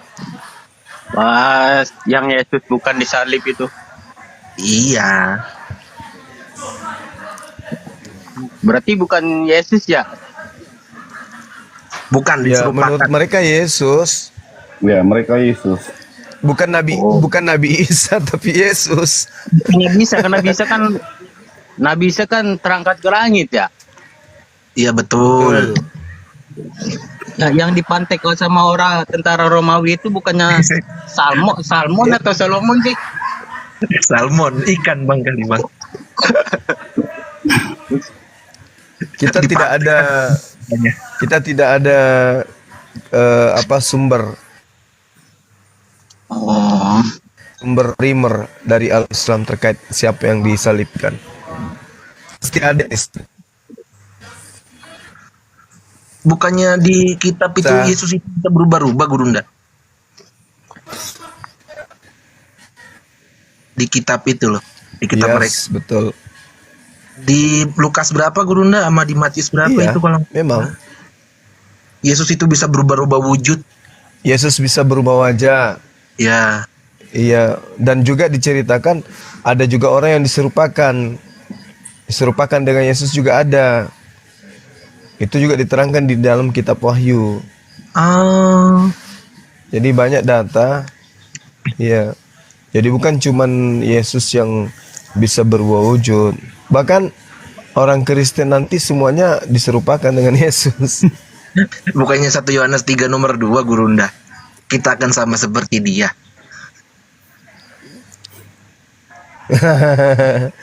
Kalau yang diserupakan itu ya kalau berubah wujud itu iya betul di Matius 17 itu. Oh, Matius 17. Iya. Silakan teman-teman Kristen yang punya nyali, silakan naik. Kalau nggak bernyali nggak usah ya, nanti kamu akan. Saya bikin kopi dulu, bikin kopi. Iya Gurunda, masya Ya Allah. Gurunda. Lanjut, Akhi Sugi monitor. Ya lanjut. Akhi Apa Sugi monitor. maksudnya?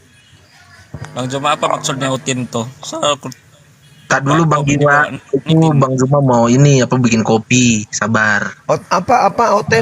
Oten? Mana Oten? Oten. bukan. Orang Kristen. Iya, apa maksudnya? Kristen. Orang Kristen. Maksudnya itu Bang, orang Kristen. Kalau sama kami Bang, kalau- Utin itu Kalau bahasa pelir. kami lain. Pelir. Oten itu apa? Pelir Bang. Waduh, Pelir. astagfirullahaladzim. Astagfirullahaladzim lah. Astagfirullahaladzim. Zakar. Itulah aku heran. Oten itu orang tolol paten. Kenapa bilang?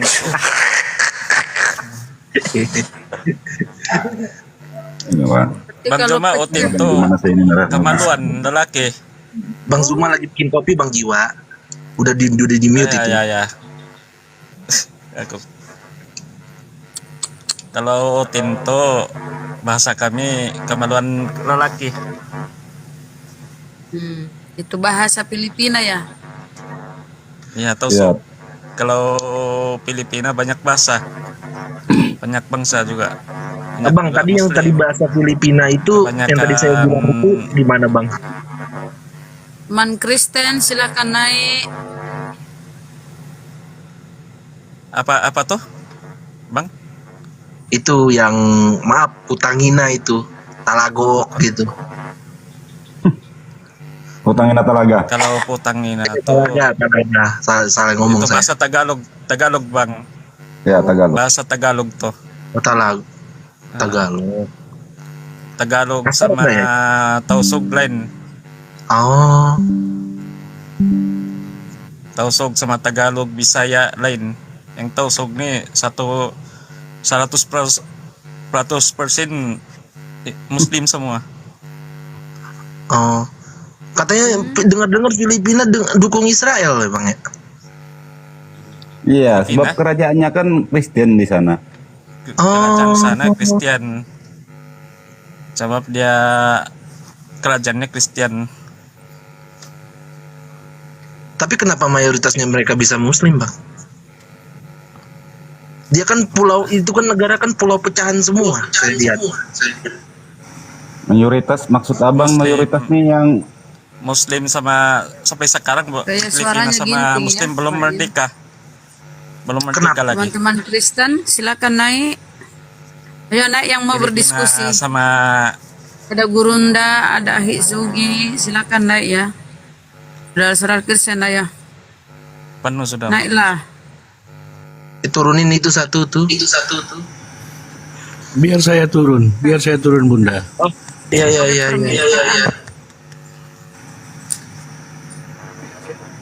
Kan naik ya teman-teman. Turun Bunda.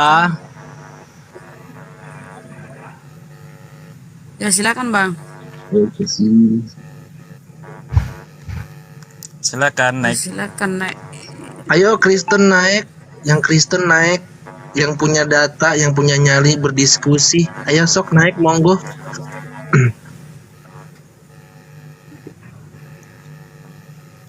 Ya silakan naik coklat official.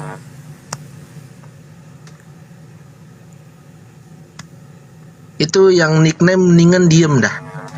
Bun, Mendingan naik dah kalau bisa. Dari tadi saya liatin tuh di bawah. Typing aja.